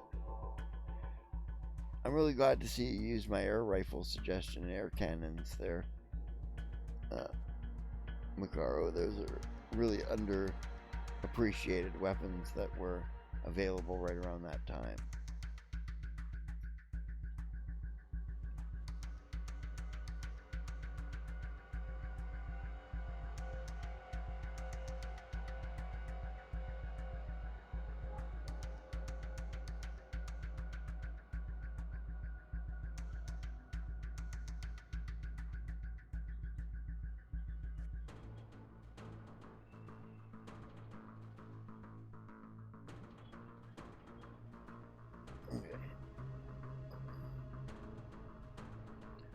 I'm sorry, both our mothers are in the hospital at the moment, so it's a little shaky around here.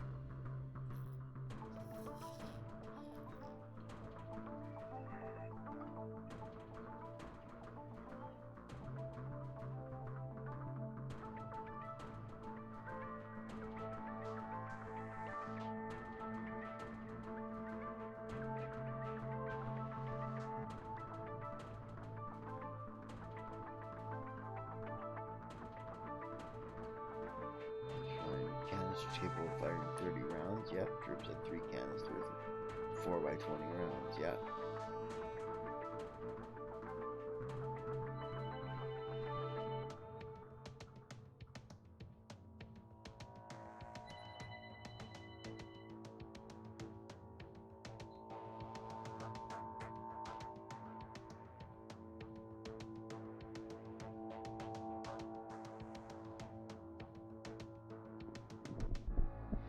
Okay.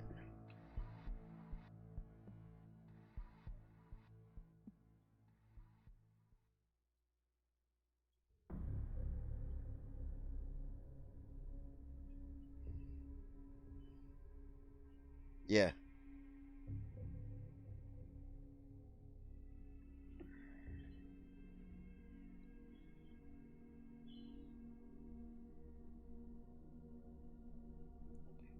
Yep. We still use that technology these days in air pistols and rifles. Almost identical technology.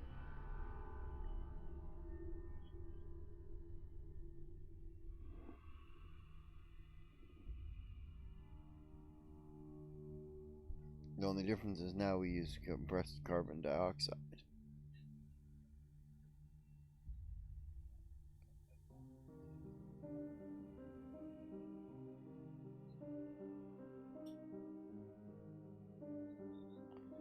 Anyway.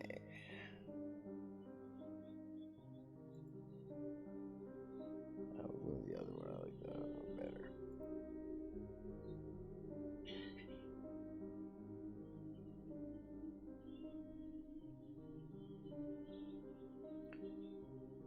This one has the purple of death on it. See? Up. There.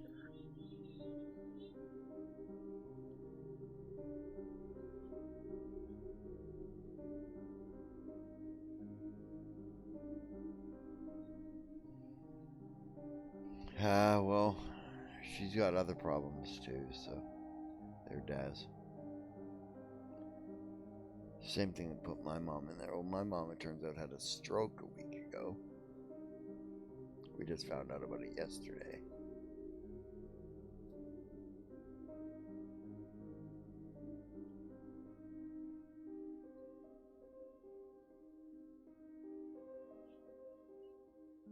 Ooh.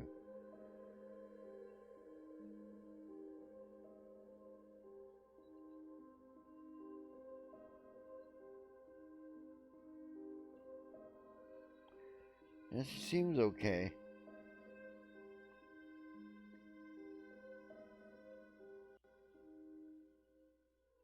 Yeah.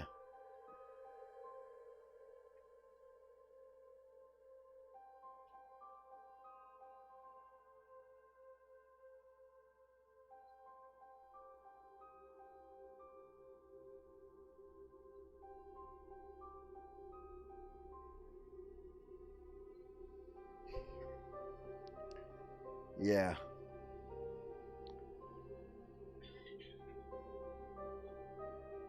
Both our moms are bipolar messes. It's not so much that they're stubborn, it's that they're bipolar.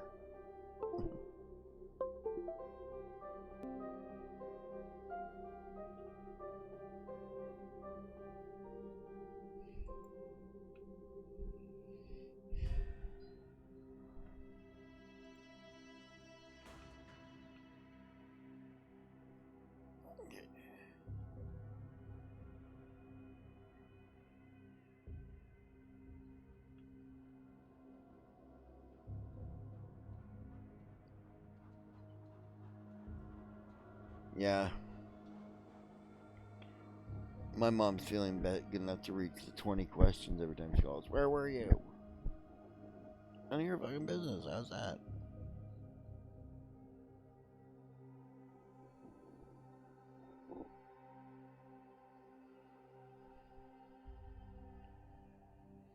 Since she calls me on my cell, I'm tempted to tell her that I'm being arrested or something. So can she call back later?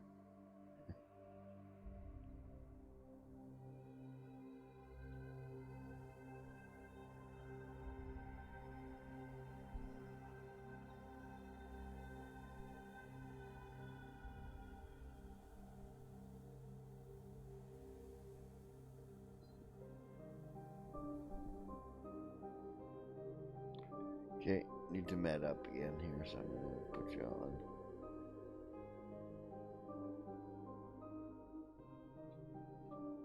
Might be right back straight.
wait, how's that? No.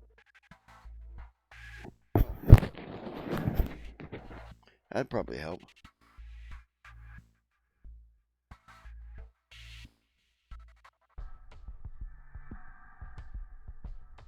Okay, how's that?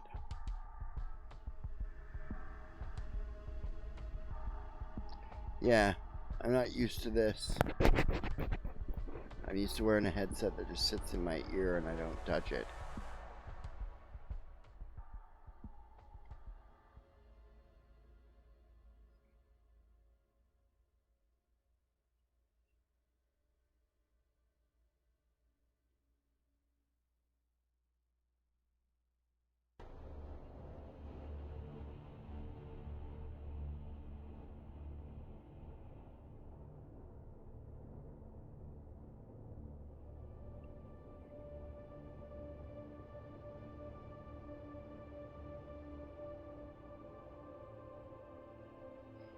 Okay, is that too loud now?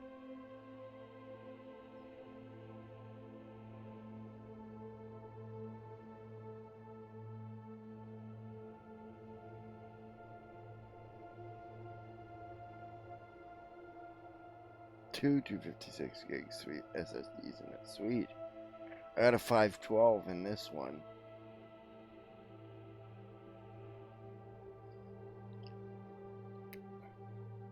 And I think a 460 in the computer that Sable's using.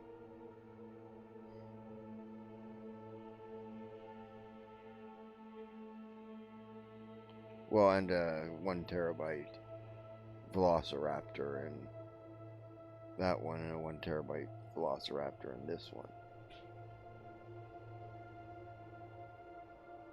And a 2 terabyte flash drive.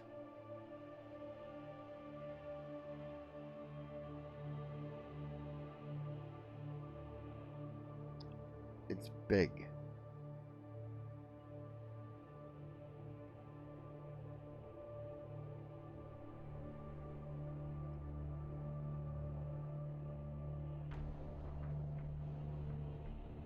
You know, I bought it on Wish. I thought, bullshit, you know. There's no way they got a 2 gigabyte flash drive out now. Right? So I bought it figuring that it's going to come and it's going to be something like I misread the thing and it's going to be a 64 gigabyte or something. Right? And yeah, it was on sale too. So I was like, yeah, I'll pick one up, see if it actually comes out. Because even at the price they wanted for it, it was cheaper than I could buy a 64 gig for. So if it comes out that, you know, I misread it, the fine print or whatever. Right? But no, it seriously is a 2 gigabyte fucking flash drive. I know.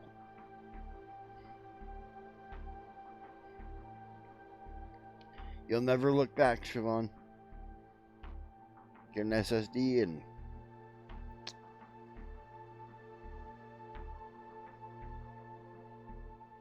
that's not an STD. One letter off. You don't want an STD. You want an SSD.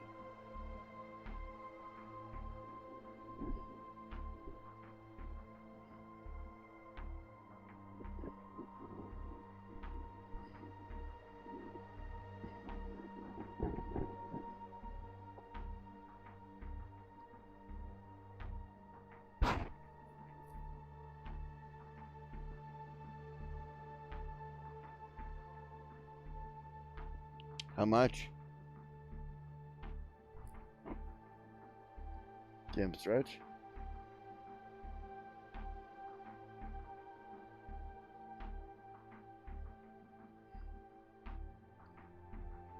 And then when she gets her surgery, she's gonna go celebrate.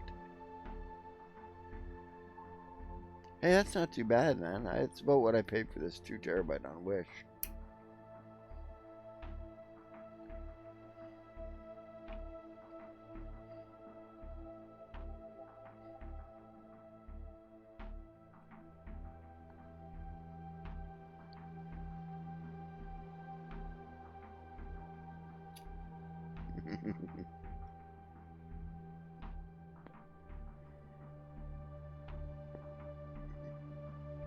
gonna go from celibate to celebrate.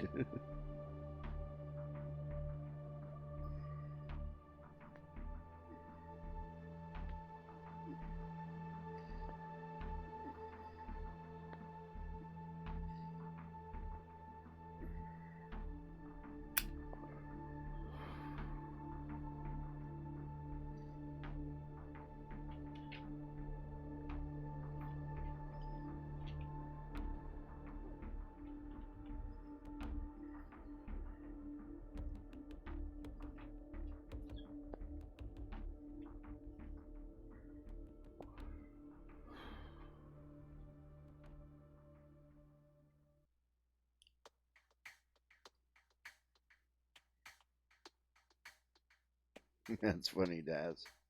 Yep, that's dogs for you. I'm glad you're home. Oh, you got cookies. Now he's like, I'm going to sleep. You're home now. I'm over that. That was a little while ago.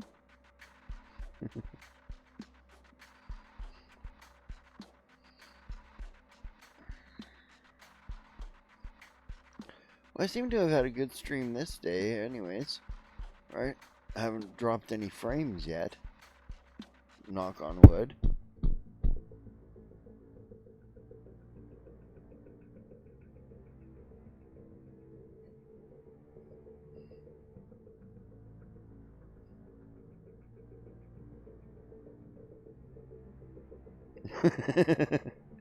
No, she's gonna try real hard to not get an STD.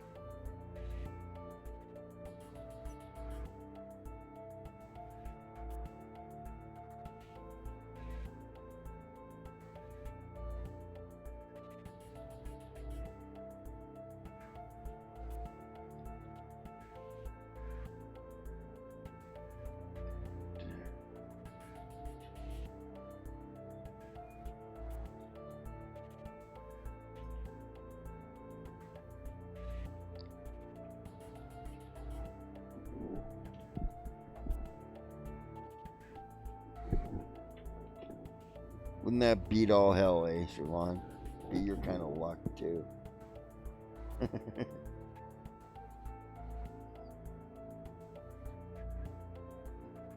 Nah, I think your luck's gonna improve. Because your luck comes with having bad taste in women. You have good taste in men, so...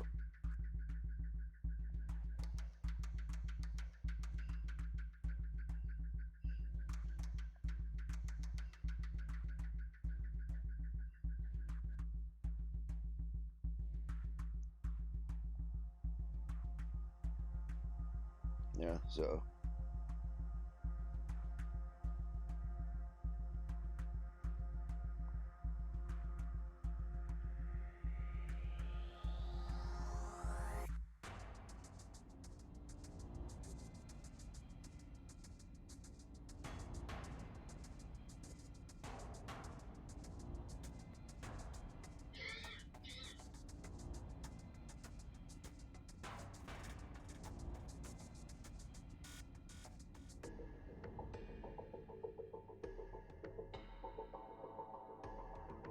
Oh?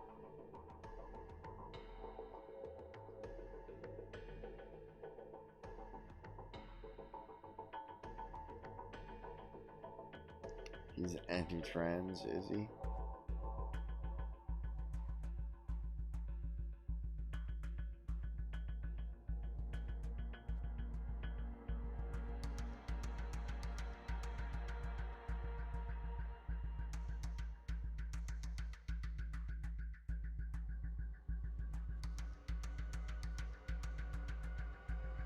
Ah.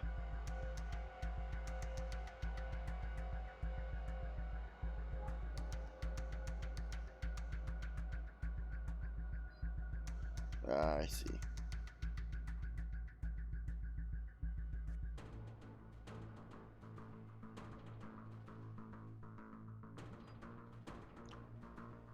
Well, that really sucks.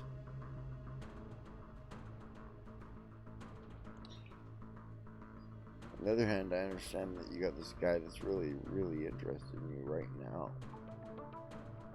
And I think he's pretty cool.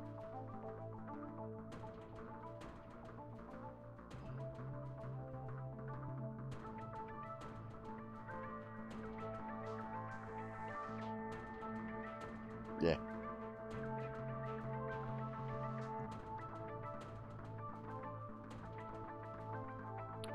Like I say, I thought every one of your girlfriends and your wife was a dipshit.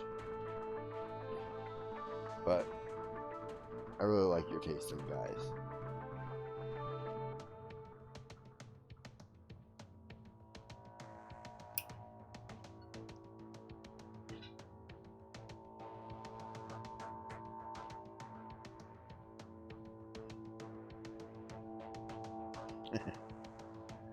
Well, it makes sense if you think about it.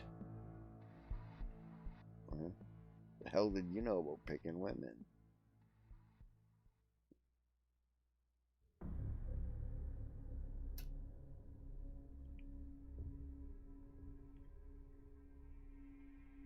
But you know what you want to see in a guy, because you tried to be that.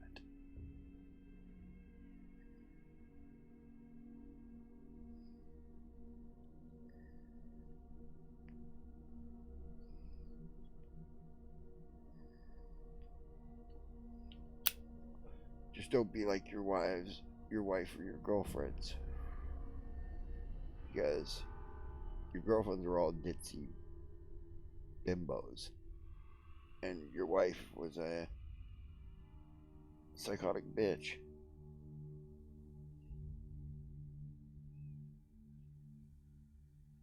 Yeah, it's possible because they would have been really pretty if they weren't all bimbos.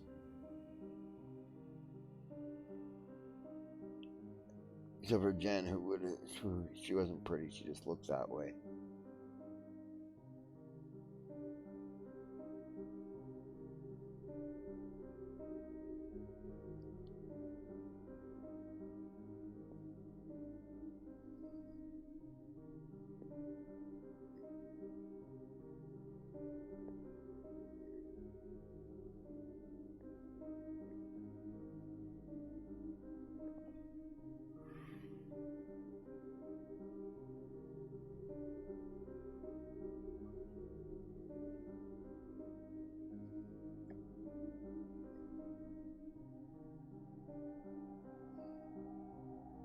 I agree, Daz. I find a lot of people aren't pretty, they just look that way. You know?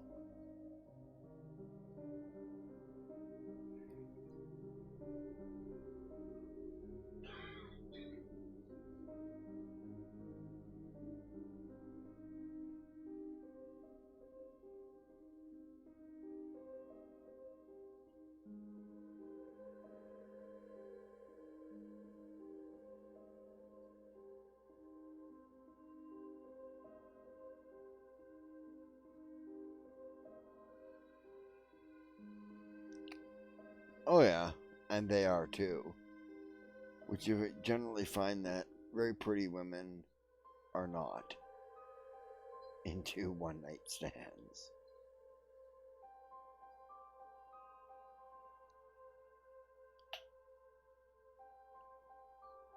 Yeah, I should have ended. You should have took the kid and left.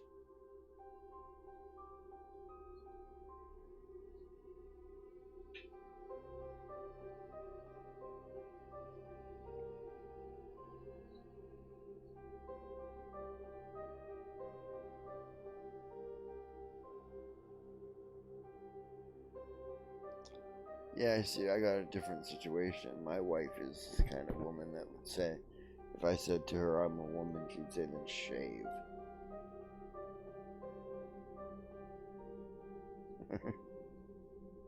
It's about all I get from her.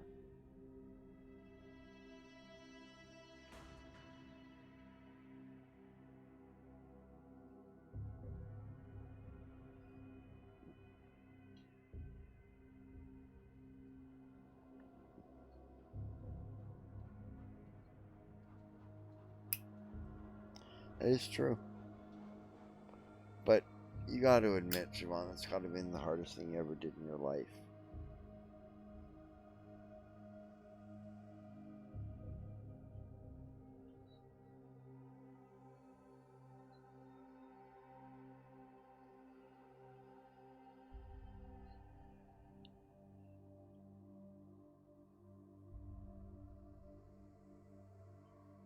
both. Staying in the closet because it hurt you so bad, right? But coming out because it's so hard to do. You know, fear of rejection, that's what kept you in there for that long.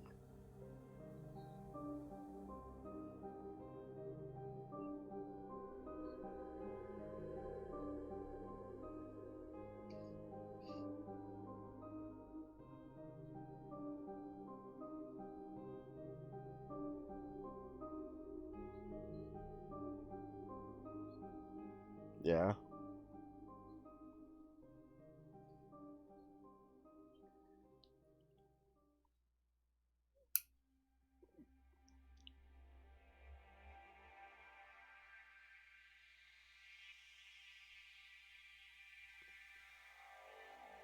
Yeah. And who do you fear being assaulted by? I mean, the fact of the matter is there are transphobes, but they are quite rare that they'll actually attack somebody in this town. Right? I mean, they do, but you hardly ever hear about it. Alright, Stretch. Talk to you later. Yeah, it's like, what, midnight there? 20 to 12. Yeah.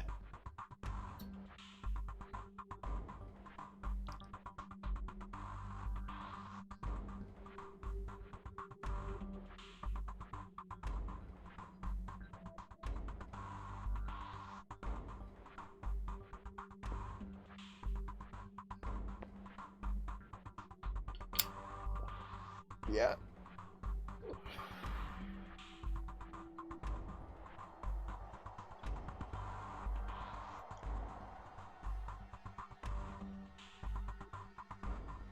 Yeah, it's 20 to 1 where you are, eh, Mikaro?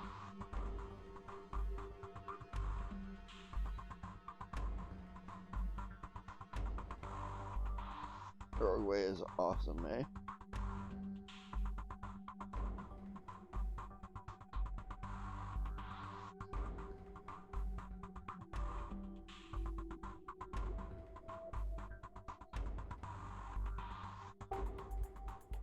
Oh, yeah.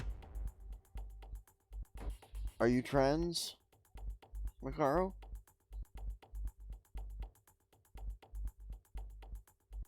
Or just trans friendly?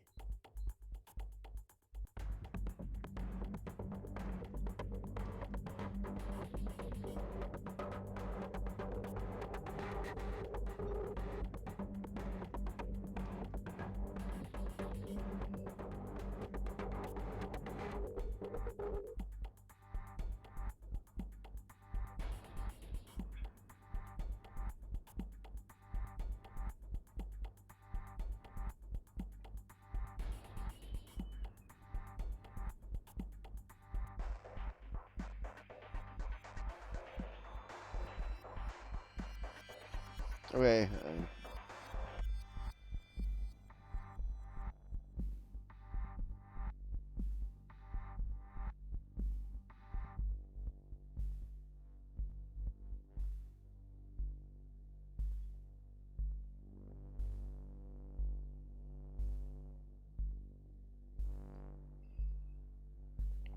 Siobhan, get your ass to Uruguay. It's like get your ass to Mars, but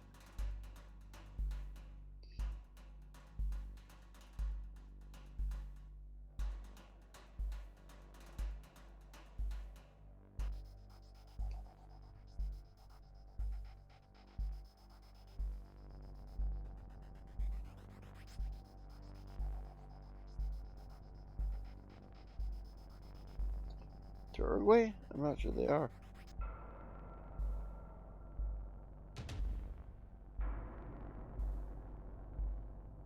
We're not open to the States, but we're open to like Great Britain and Europe and stuff.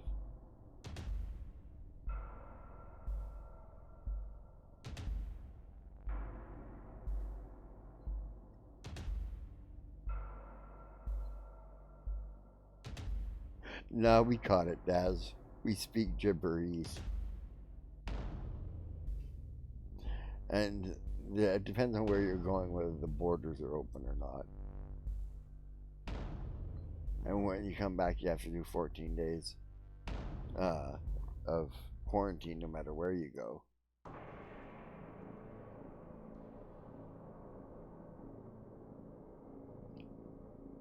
No, that's your last name, Ease.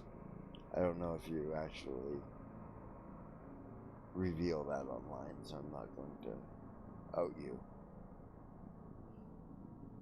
And that's when you speak mostly in verbs and sound effects. Or adverbs and sound effects. Then they went vroom.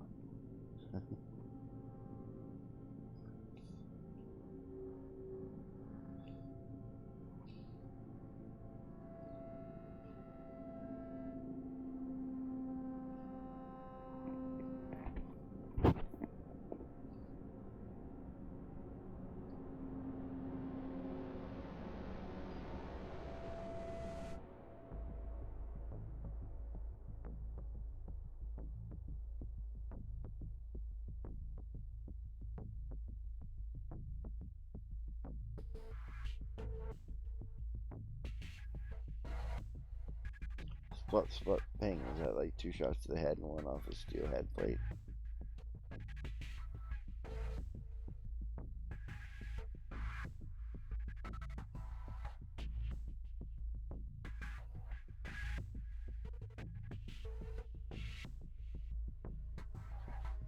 Oh.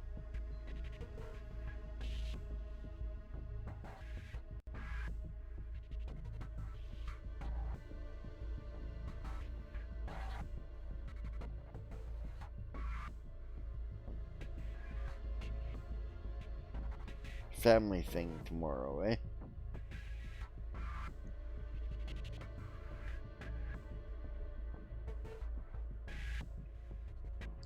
Family things are always cool. Sweet. Oh, you're a her. I didn't even know that. I just never asked.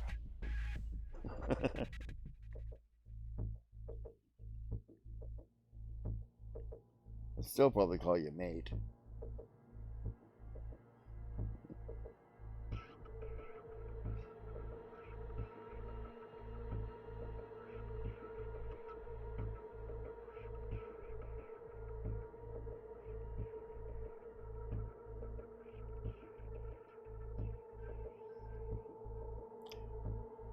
Whereabouts you located, Daz? Like what time zone?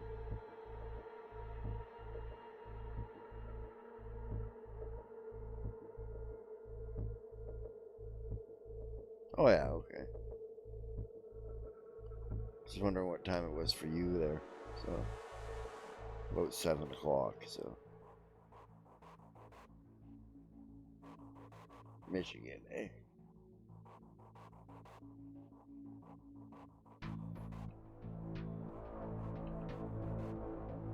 Yeah.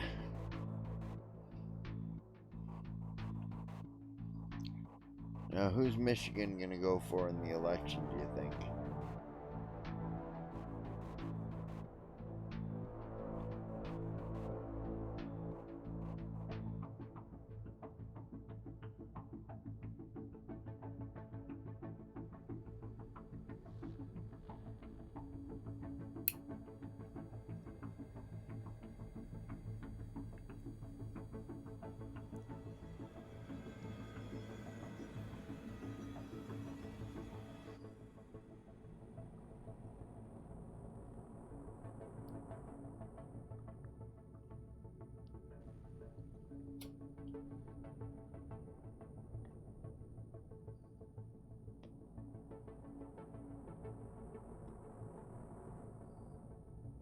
Yeah, I know it's Battleground State. That's why I asked who you figure it's gonna go for.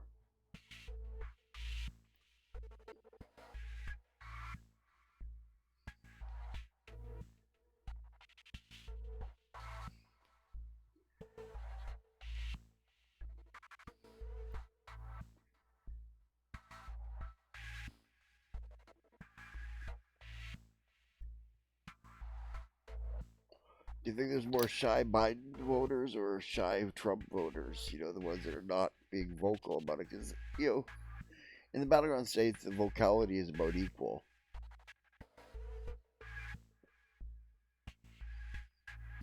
Oh, shocker. Virginia's having polling issues. I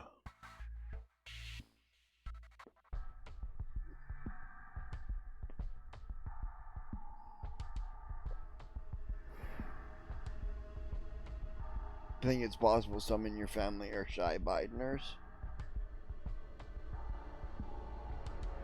There's this phenomena they're talking about called shy Bideners and shy Trumpers, right? They're basically people that claim they're not voting for that person, but then they're going to vote for them at the poll because they just don't want to be associated with them, right?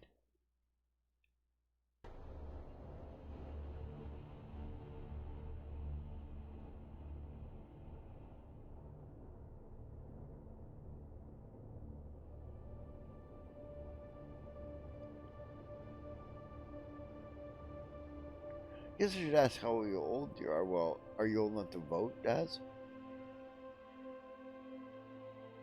Because you said you're hoping Biden, you didn't say you're voting Biden, so. Okay.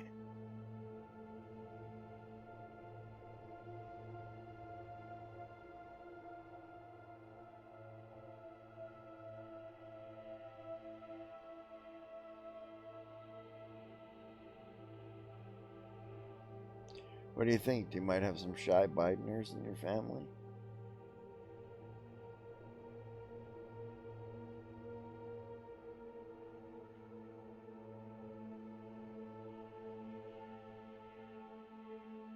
Oh, you're not voting?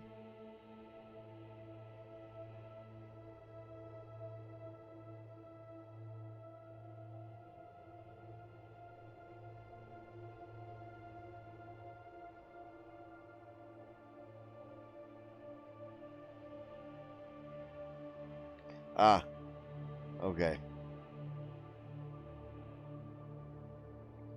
Have you registered to vote?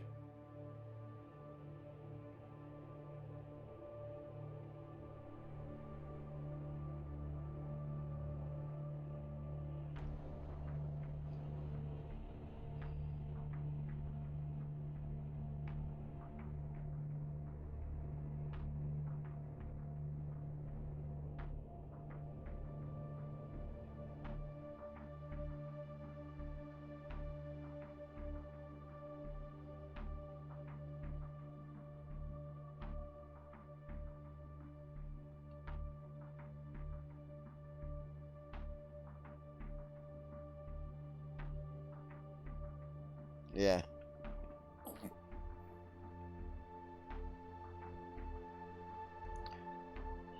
Oh, good.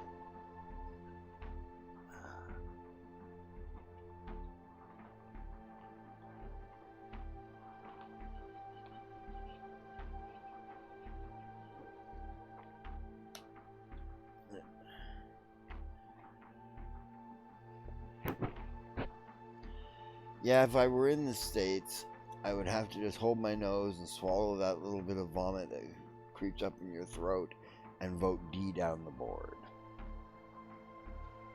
Couldn't stomach voting for a Republican.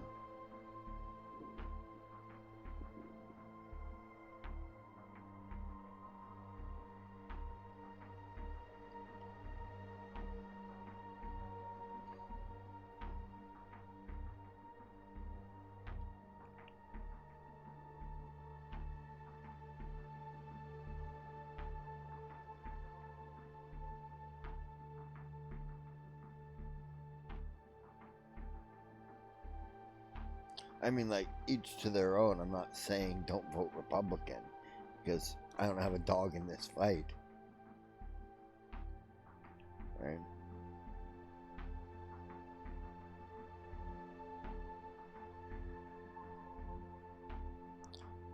Yeah, there was a time when the Republican Party was not a bad party. It ended about the 80s with Reagan, I think.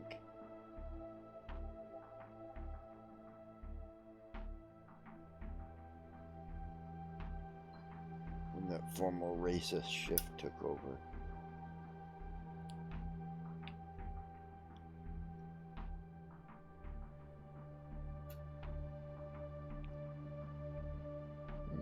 Maybe late 80s, Reagan's second term.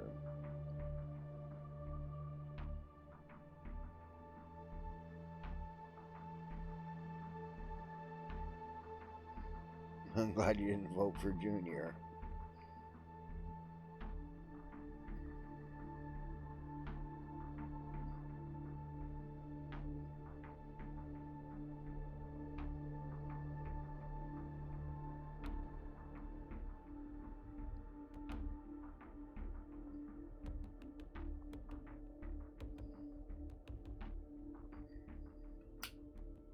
Oh, there were a lot of people wielding the mallet on that stake there, Bob.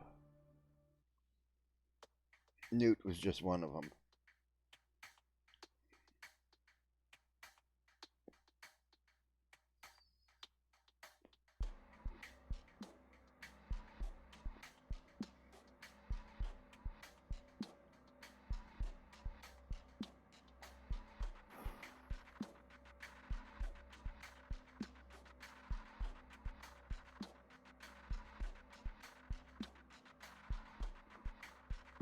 Me too. If I had a choice, I'd have voted Bernie. And he's a little right for me,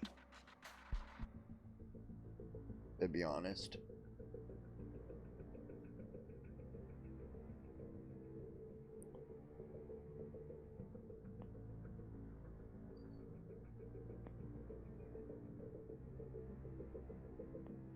Yeah. That is very much true. But there was a lot of people who, like I said, jumped on that mallet to pound that stake into the heart of the Republican Party.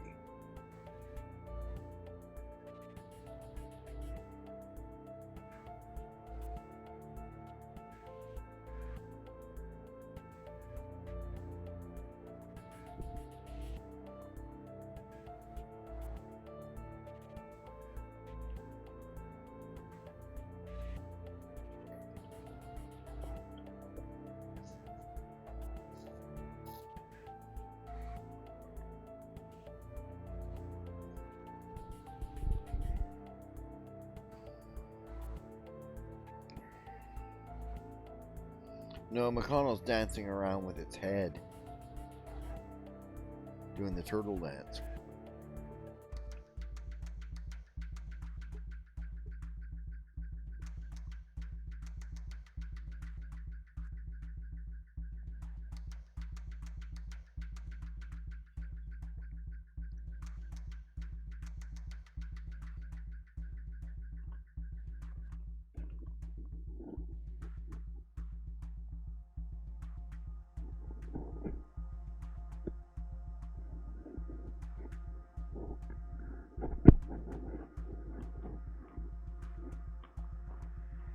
Mitch McConnell's a maggot. He ain't even evolved enough to be a shit fly.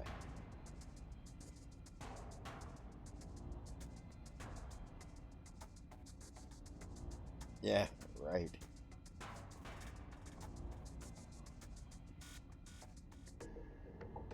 Yeah, like I said, I speak gibberish. No, black maggots a black fly. They're different. Those things are vicious.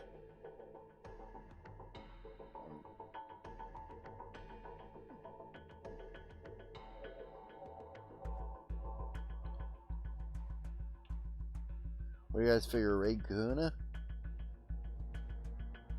You like Kahuna Matata?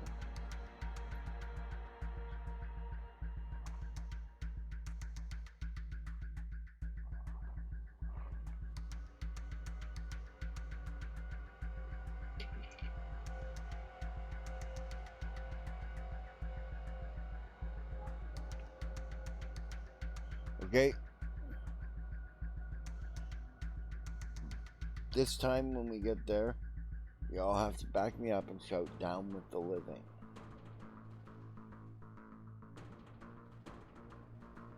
You can shout your own battle cries after that for your houses, but So what? All right, okay. Bob's right. Raid call is prepare to be boarded.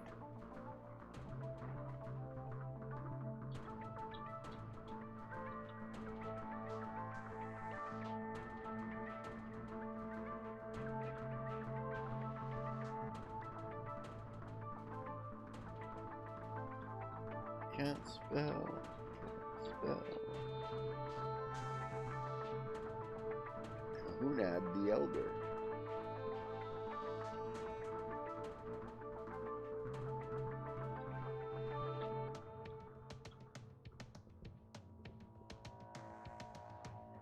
Yeah, thanks for the discussion, guys.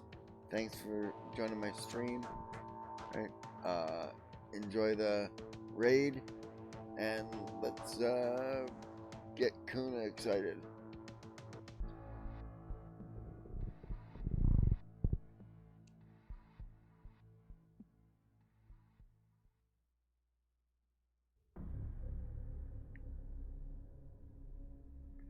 Okay, and we're off.